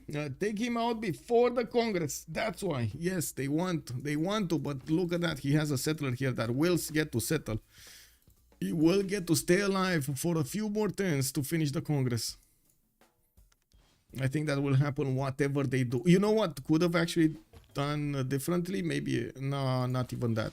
Not even that. Like settling Tarsus a little bit earlier and buying a scout from here would have allowed him to take over that settler.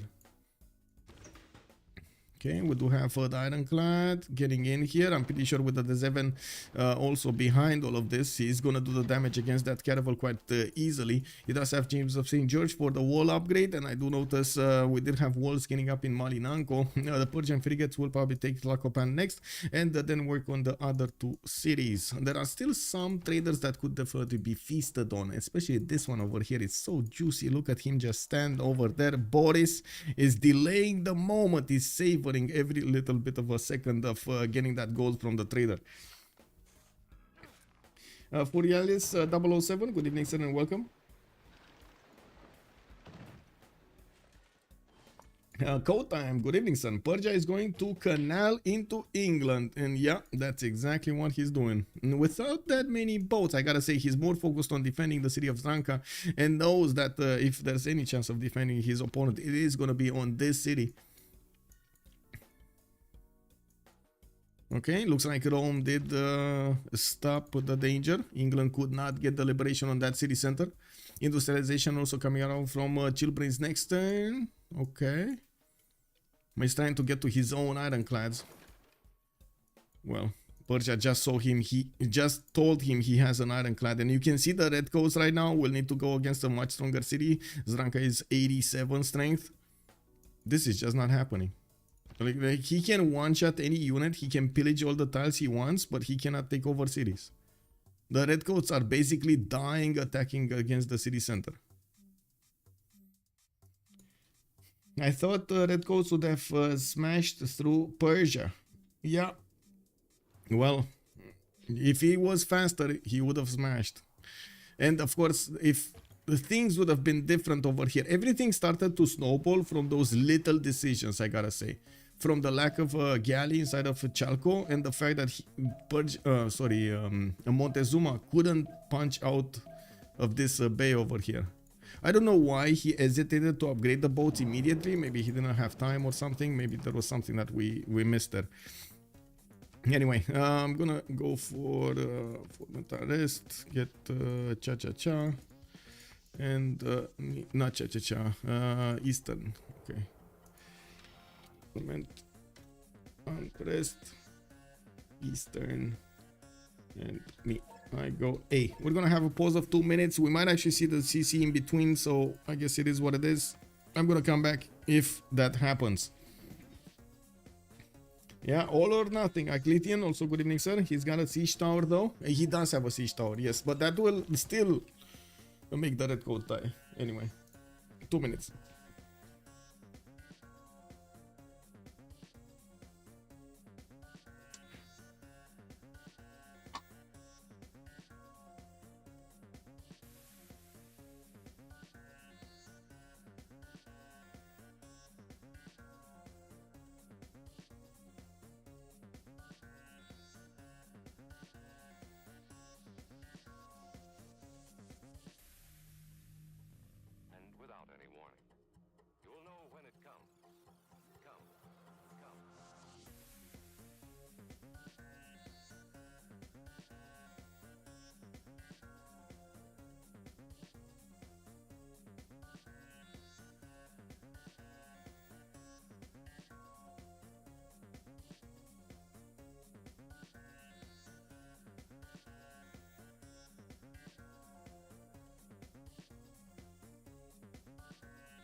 Wow, let's see the red coats dying. By the looks of it, England still doesn't have that many red coats to flex against his opponent, and he did manage to get the first one right next to the city of Zranka.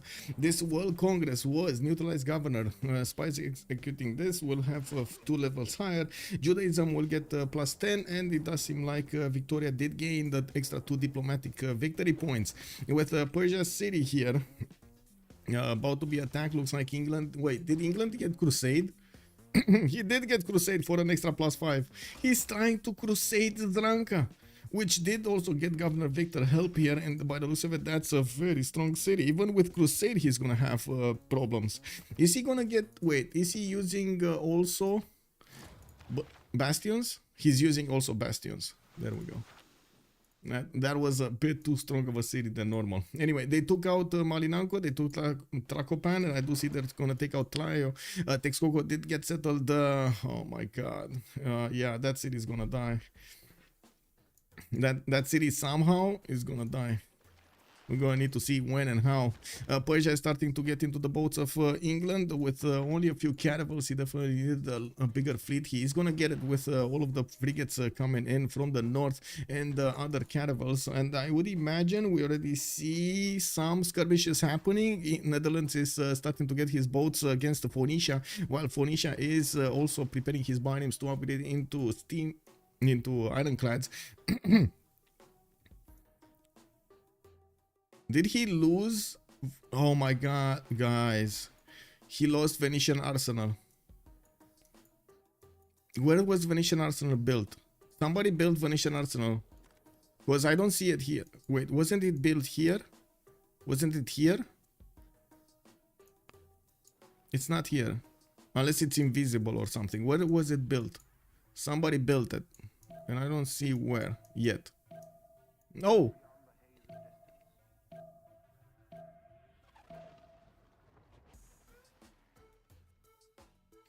Justice, good evening, sir. Guard Imperial actually are the same as Red Coast. They are, and he can smash it. The towers are without the siege tower. The hovers. Yes, the hovers are without the siege tower.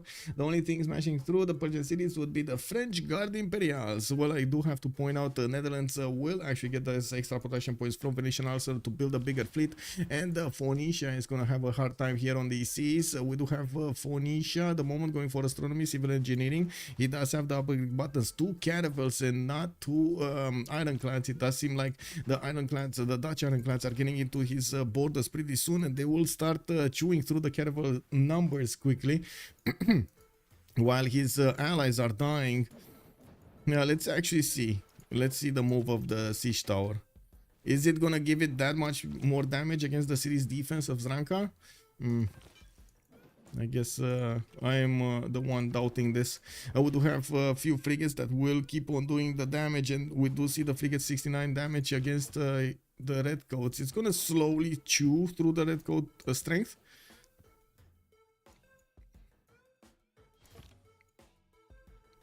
Okay, these caravels of Persia are just gonna start pillaging the harbors they find, while he's gonna get the support help from the north. Looks like he stopped to actually take Rapa Nui, which, well, I guess it is an extra city, but I would have imagined he's gonna get as soon as possible to his opponent's cities. He's upgrading these ironclads in the city of Tarsus, which is a technology that Chillbrains is not benefiting from. We do have nationalism in 3 turns from Chillbrains, and I do notice he is on his opponent's territory, so he's reaping some gold from this territory. Solo did manage to get to 200 science and 160 culture, definitely a lot higher than Dido. With Reform the Queenish Golden Age, he's also going to get 107 gold per turn, while Zero is 439. We still don't have Spain ready to get his... oh my god, he's not ready, guys. He's still not ready.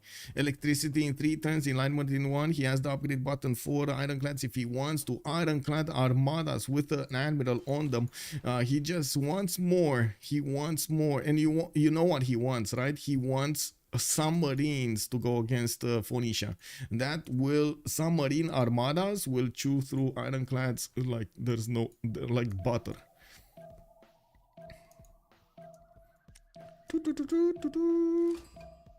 Oh, he did it. He placed it last second over here. He placed the city of Pamplona. It's not good. The setup of the guy is not optimal. He takes it probably with course nationalism in 3. Okay. He still did not move the siege tower there. And of course he didn't actually start attacking into the walls. Okay, trying to take the city of Tarsus. You do see the redcoats are actually dying against that city center with the ironclad support, but that also keeps the ironclad, makes the ironclad stay there. Boats, upgrades, money. Zero has 1,000, so it should be fine. He should have more than enough to upgrade a few of them and send them on their way. With the boats of Dutch coming from the north and appearing to see only caravels here, even if they're cores, it does seem like the ironclads are going to force a lot of gold usage from Phoenicia, which I gotta say he doesn't have much of. They just went through all of their funds and barely upgraded the boats of Phoenicia. If he wants to upgrade into ironclads, well... that's gonna be a problem. He's only gonna get that technology, like, Oh my god. He's only gonna get that technology by the time Spain gets to the city of Carthage, probably. So he has 2 turns scientific theory and then he needs steam power. That's probably 5-6 turns, and look at that. It's 5-6 turns for this ironclad to move to Carthage. Okay.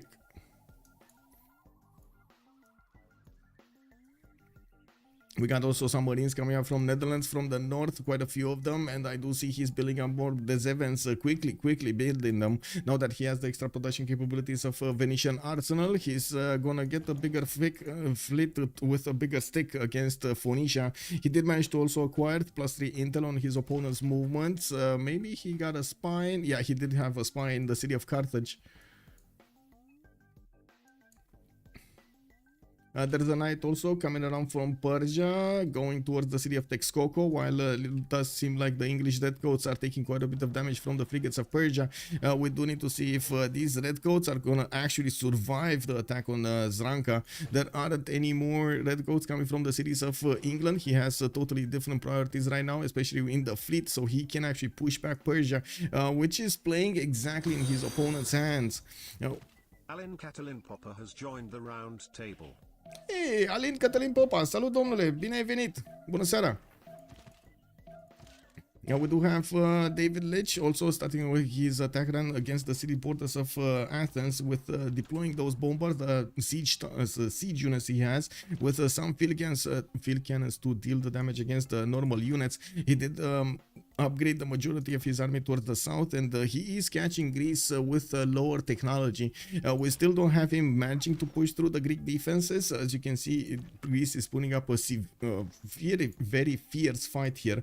Now let's take a look at the north and see the initial moves. It does seem like we got some problems. We didn't have that many moves here. Chillbrains is still not attacking into the borders into the city center of Zranka. The city is way too strong, and it does seem like he's choosing to retreat the first redcoat. I would imagine he's going to want to retreat all of them, and now that Persia is going to be left without a pressure on his city of Zranka, he's just going to get more stuff. His Boris is 111 science and 68 culture. It worked out fine till now, so I would imagine he's just going to keep on going. We do have also the moving capital to Ugarit. Wow. Did he get Casa de Constatación? I don't think he got Casa de Constatación. No, he didn't. No. So I guess it is what it is. He's gonna work on what, the taxes, right? The taxes thing, colonial taxes. Where is that?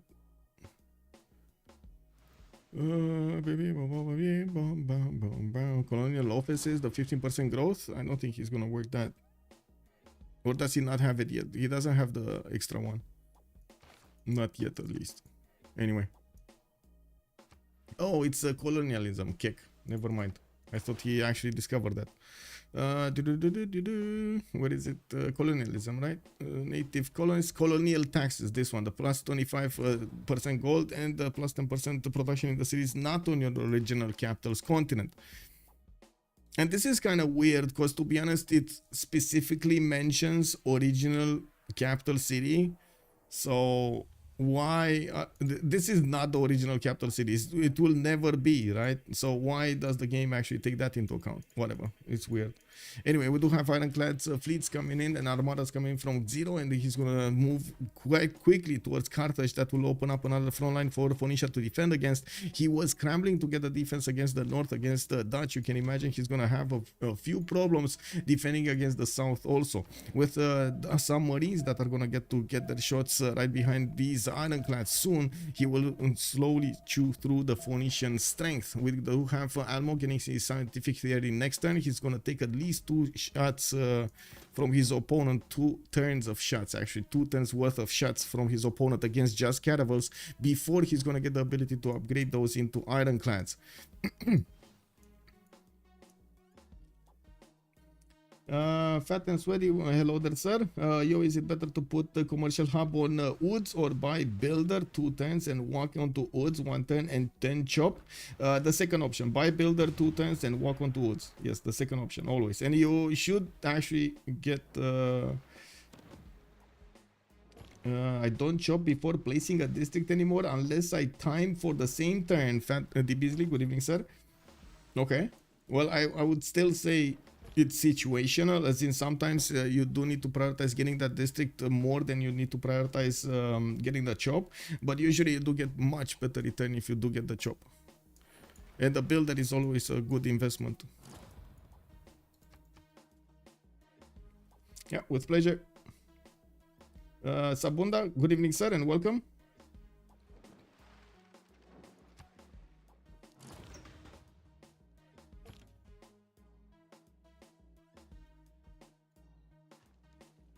Okay, where are... yeah, the Spanish ironclads are getting very quick to Carthage. They're gonna appear in the next 2 turns, and Almog is gonna have a rude awakening. He still needs 3 turns to get his own steam power, so you can see there will be a few moments that these Spanish boats are gonna get free shots against their opponents, just the same as Netherlands. When he's gonna get these submarines in, that is gonna be a problem. He's first working on taking out Hattusa, while Almog is dropping in science. We do have Wilhelmina going higher in science. It would be, I would say, not unheard of to see Solo get to destroyers well before Phoenicia is able to defend himself here. Get to the next tier unit, I mean. Ooh! That Caravel fleet actually got out the correct moment. Wow. Well, that was a decisive being taken out without even breaking a sweat. The Phoenician Caravel fleets did manage to do the damage. We do need to see the moves here on the west. There's another fleet, big ironclad fleet, getting ready in Tyre, or Navy, I should say, Navy. But these units are dying. Like the fact that he couldn't get the technology in time, yeah, they're gonna die so fast. And when these guys are gonna get their ironclad armadas with the 1 promotion and an admiral, oh my god, these are like 98 damage. And Sasso, let's go indeed.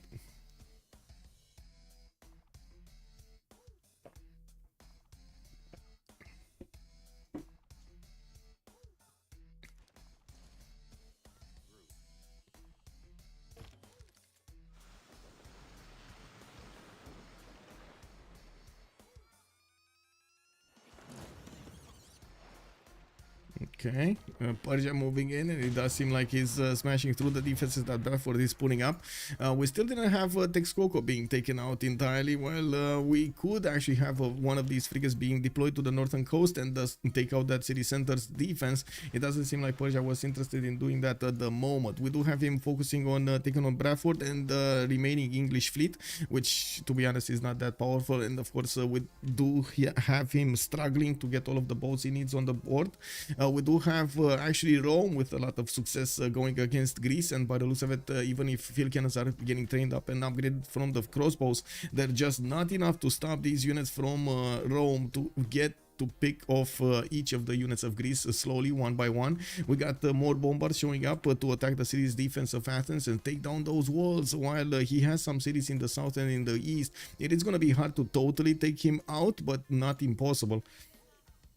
Yeah, we do need to see probably here what's gonna happen here. If Almog is gonna feel like he's not gonna get oh my, okay, he's starting to lose cities. Like all of that fleet from the north, all of that navy from the north got taken out. Hattusa has also been taken out. There's just no more signs. He does have the production though, 379 production. Okay, the 7 Provincial fleets already, seaports over here in Haarlem.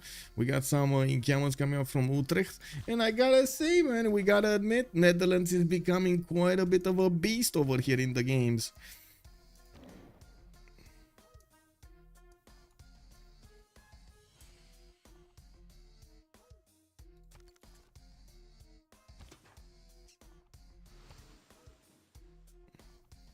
Is Almo gonna lose a city in one fell swoop? I don't think so, right? This Caravel Armada just doesn't have enough.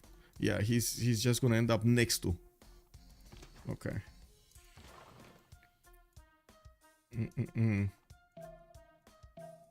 We got a next wave of privateer armadas that are gonna turn into submarine armadas. Statue of Liberty finishing up in Bilbao in 6 turns, while new privateers are getting pre-built here. I'm sure we will see Zero trying to go as quickly as possible towards electricity so he can get his own submarines. Okay.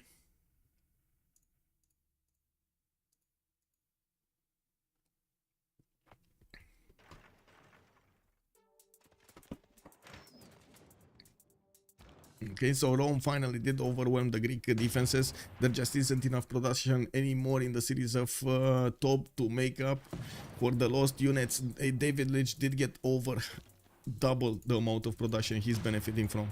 Now Bradford did manage to finish the walls, but of course frigates are coming in and slowly taking them down. We do need to see Boris resupply his fleet with new frigates, or maybe get some of more of these submarines or privateers. And while he is getting into the borders of Texcoco, that city's gonna get walls, and it's not like he could have done the damage with a single knight. He's getting a few more knights from Tarsus, and will get the opportunity to deploy a fleet at some point there. And we do have also a decisive that's just sitting here. I don't know what this guy is doing, but he's just sitting there in the borders of Malinanco. We do have from the west side, oh, Spain actually not going immediately against Carthage. She is gonna go for the sweet spot, attacking Phoenicia from the southwest, cutting off the reinforcements of the eastern side, and having the ability to go directly against Lixus, against KTY Carthage at the same time, going into the Bay of Namadol. Sidon did get the walls, and we do have Netherlands struggling to get the final damage on that, but that city is still gonna fall next turn. We do have also another city center here. What is that? Ugarit. That's Ugarit.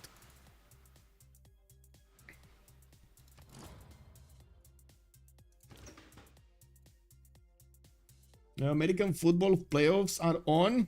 Yeah, have a good evening, sir. I hope you got that beer and the popcorn ready.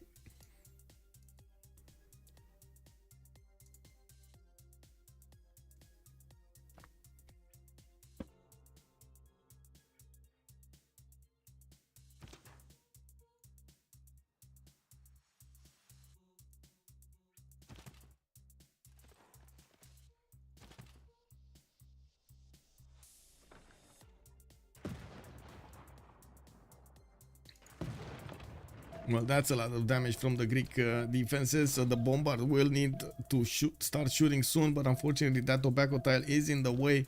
He's gonna need to get onto one of these higher visibility tiles. Is that a one-turn great battle in the city of Susa? Oh my god, that's a lot of production. 89 city. We do have Portsmouth also being taken out. Persia will start repositioning to take out Bradford next. Only has a single frigate here deployed, so it's gonna take a little while we do have defenders here from England in the form of bombards. These guys can do quite a bit of damage. Well, that city is not gonna survive for long with the ironclads being so strong. They can soon take it down. He does want to get the pillages first, so he gets the gold and then takes out his opponent city. Yeah, that city, Bradford, is dead. Another city being taken down here.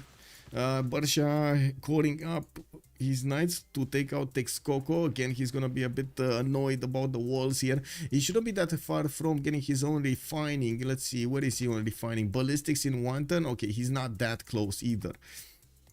Looking at what's going on here, Sidon lost its defenses, and we do have Ugarit being taken down by those submarines. There's a lot of strength there, but there are also some, like a lot of Phoenician boats that are at the moment unaware of their opponents coming against him. Almo is seeing, oh, he's seeing it. He's seeing them. He's seeing two of them. Spain is not seeing his opponent right now, right? Yeah, he's not having the visibility over these. It doesn't matter though.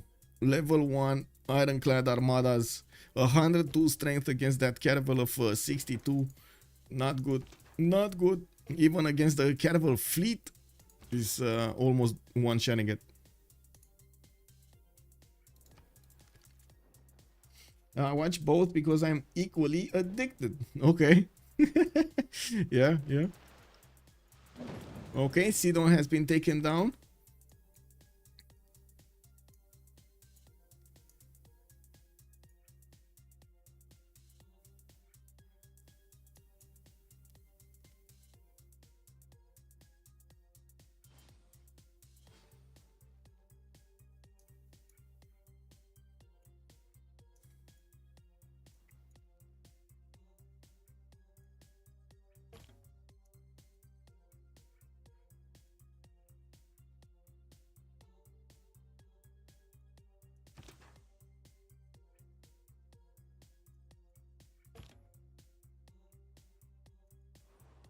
Okay, Greece still didn't lose the city of Athens, and that's a GG called out by Chill Brains. Though its face No may change more throughout the chance ages.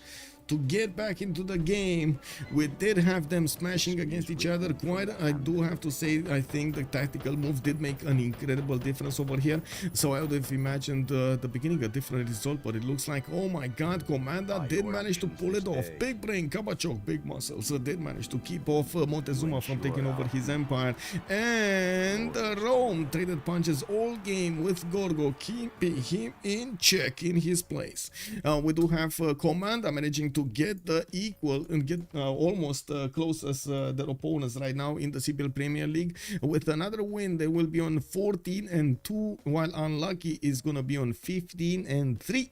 It is going to be quite important what Komanda's results are going to be against the other teams. They still have 2 other games to play to catch up to Unlucky's number of games. So we're going to need to see what's going to happen there. Let me actually move on this. Thank Maniac also. Let me move on the post-game chat and switch my sound settings so we can actually hear stuff. There we go. Let's see what they're going to say here. It might take a few moments.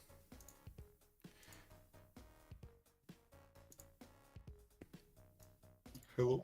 Oh, hello. Hello. GG, well played. Yeah, GG. Nice. Did exactly nothing this game besides gold. Yeah. Well, you did scare Dido. I Now guess. at the end, you just showed him the Ironclad Armada, and that's it. Okay, I've got some few questions for Komanda, Team Komanda. Xera, why Ancestral and no Settlers? Why not Audience? Because I didn't know where to settle. To be honest. I Yeah, mean, why not Audience? Like Audience 6 cities, it will be good because I saw you build. Hello, hello, build, Michael. yeah, probably would have been Granary, yeah. better. But I wanted to see more, but I didn't have like enough gold to buy tiles to like improve some stuff. I was giving all my gold away, so I don't know. Oh, it was a lot Maybe of more. good. That was good, and play with Clean Samarkand was brilliant. Also, I don't know. I have some questions to Mr. Kabachuk because he is in Russian it's called Прохалявил, but in English it's like he just don't have admiral. It was strange. It was strange push with 7 caravels. And Yeah, no, we all skipped admirals, and Yeah. they gold by did gold by they face by. They or face by. faith by I don't know. Yeah. Like I saw that they did faith by. I also called it in voice, but it was just like too slow to react to it. Yeah, I gotta say, if Kabachok didn't actually get that move there, I think he would have probably died to Montezuma. Like, way too many Yeah. boats from Montezuma. Yeah. But, Yeah. Good timing to Yeah, yeah, both it's- those shows. Yeah, it was a good timing, but it was like seven galleys pre-built. It's too low. Yeah. That's the problem was because Aztec have a lot of pre-built. I don't know. Aztec has a mistake. He needs to fit like 1 or 2 galleys, and then if he upgrade near Chalk, he can probably even push with Admiral. But he just all his guys was on the left of his You're Xtapaluka, forgetting yeah. one very important thing, Madavanchis. This Yeah. guy is the second worst legger in the entirety of CPL. He's f***ing shit. Yeah, it's okay, but you just put like 2 galleys near near left of the horse, 1 galley right to the horse near Chalka, and you just feed them, but all other your galleys can fight. If you move them all on the left, they just can't fight. You just upgrade a lot of stuff, and it's can't work.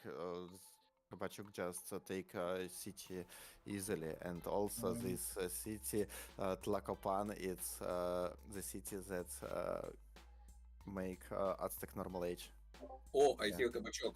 Hello guys, I am Hello, volunteer. Kabachok. I speak from a heart. Yeah, you are so халявщик, Mr. Kabachok. You are so халявщик. I saw I don't have Admiral, I think I'm dying here. Your muscles carried you. It's fine. Big muscles. You guys had a spawn with a lot more gold than us. I expect throughout the entire game you had twice or thrice our gold. It's I can say why, because you open with Magnus, these guys open with Yes. Reina the second and Okay. third Revenge government. checks, there's another problem with that. My guy that is Irel fighting, our entire gold is gonna come from naval trade, yes, but he can't build the districts because he has to build units. So it's always gonna be 6 GPT trade routes. I mean, you should not open externals for 6 he GPT. needs only one city with commercial hub. That's all. You basically send all the traders to that one naval city, and then What do you fine. think I did? 0, and I'm on 50 GPT, full sending to external. There's no gold on our team. Yeah, and also you could have We had a set you up- guys set the ideal situation, huh? You have your two cis you pick as war cis, next to one of the naval cis, which I guess I just misplayed it. Because Yeah, I that's true. expected Red Coast to do a lot more. Yeah, they but I should've just are gone outdated. ironclads. They are kind of outdated when you get to ballistics or even ironclads. No. They are outdated really fast. Like I don't know, you can hold them easily with ballistics, and ballistics is getting boosted by me or by someone else. So But it's just, like I said, the entire game for us, we have a massive GPT disadvantage. yeah, that's There's true. not much else to talk about. And you're talking about it like, yes, but you didn't trade externalities. It's not gonna help if I'm Irel trading for a grand total of 40 GPT. Well, there are a few things that happened during the game that snowballed into this situation. Like treating the war different against Persia, for example, getting some foothold over there in that bay with units would have definitely helped out even you, because it would have made you a lot made Persia a lot an easier target for you to go against. But yeah, like little things that just snowballed, I would say. Yes. Yeah, the position is actually way better for us. But yeah, like I said, there are some like 1 or 2 I'm not saying moments that where we you could didn't- have They're not like saying that killed we're not. Persian. I'm not gonna say that I did. That my team played this map perfectly, but it's like this map really favors your draft, the way how you spawn. Yeah, the position. Yeah. That's like I don't particularly care on this map that much about spawn quality. Yeah, it was a surprise for me that you chose to go for a casino style map like like this one, like Tilted Access. Usually these maps do have a very high risk of ending up in situations in which land. I don't think they are casino, to be honest. I think they are more consistent than the other maps. Okay, that's interesting. Like most of the time, I mean, this one is probably an exception. But what I saw normally, and we played Tilted a lot, in also like in our Russian teamers, like almost every night we played it, and we saw that there is always some kind of like way to swim across. So you normally fight, you pick late game scaling civs, and you fight at battleships and like other like ironclads and stuff. So if you prepare well, if you sim well, it should normally pay off like later in the game. And as well, you don't have like really good tiles on this map normally. So it matters a lot what you improve first, and like those micromanagement stuff, it pays off a lot. I feel like, and it is a late game map. If your team knows what to do in late game, then you have higher chances to win. That's why we picked it. That's a Or good perspective. Interesting. Primordial is almost the same, so we were like actually good with either Primordial or Tilted. I really liked the second Exodus and making the armories because you know it's never map and I made plus 10 Nita because of it, and I could make a lot of units. Yeah, the second Exodus is also pretty strong. Yeah, but I guess we had Yeah. favorable position here. Anything to ask me, Michael? No, we did see what's there. Okay, GG's then. Yep, Yeah, GG, well played. Have a great evening. GG. So there we heard a little bit from Zero explaining us about the map and his opinions during a lot of these games. So it is true that we don't see that many Primordial games, so I definitely might have a bit of a different information than he has if he has played a lot more in a short amount of time. Of course, different versions of PBG are also going to impact this. Now we do need to see. Well, we have seen actually a very big victory coming up from Komanda against. Their opponents against, well, kick W. Braveheart. Unlucky. Team unlucky. Unlucky. There we go. I was unlucky. They did manage to get the victory at 1083, and as you can see, we did have quite a few cities being taken over by Komanda with the threat of the total annihilation of Dido on the west side. They did concede the victory.